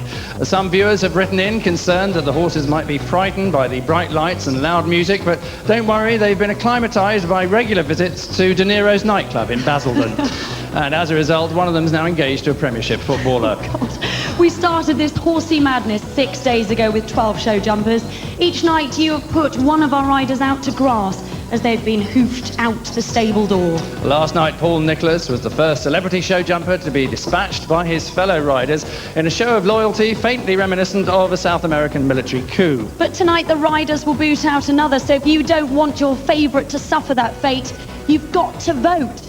So why are they doing this? Well, on the one hand, they signed a contract about 5 weeks ago, and on the other, they want to be crowned Only Fools on Horses Show Jumper of the Year this Saturday. But the main reason, of course, our show jumpers are giving up their valuable time completely free of charge is to help raise money for Sport Relief. Yes, it's Sport Relief Day on Saturday, and all over the country, thousands will be taking to the streets to run in the Sainsbury's Sport Relief Mile. And if you want to take part, then there's still time to register. Simply find the nearest computer, steal it, take it home, and log on to bbc.co.uk/Sport Relief for all the details. And with that in mind, our course tonight has quite a few surprises in store. Tonight, our riders confront the extra mile, so let's take a closer look. They'll be jumping themed fences that represent some of the towns throughout the UK where you can run the Sport Relief Mile this Saturday. It's the most difficult course our riders have yet faced, featuring tight turns and monster fences.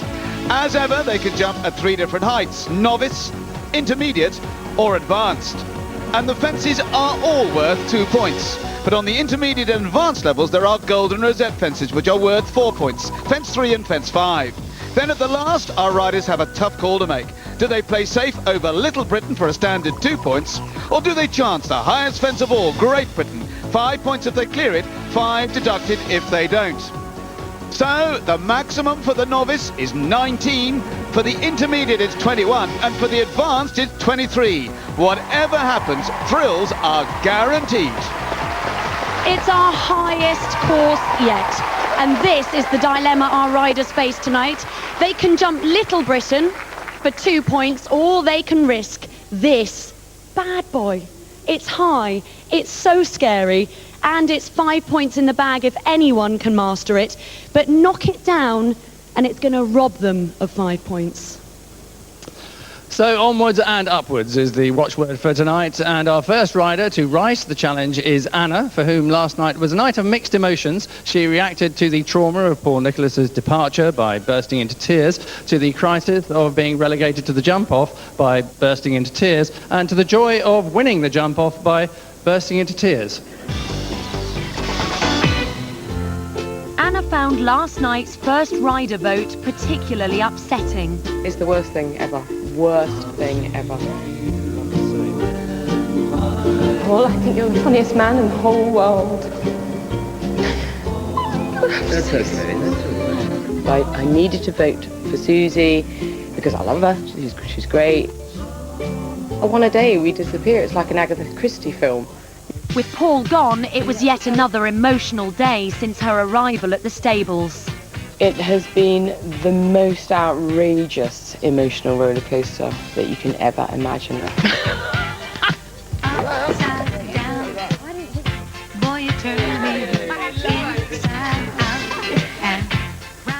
You know, one minute you're laughing, then you're crying, you're up, you're down, you're focused, you're mucking out, you're eating, you're chilled. And I've got to stop crying. I've got to stop. And there's happy crying, there's sad crying.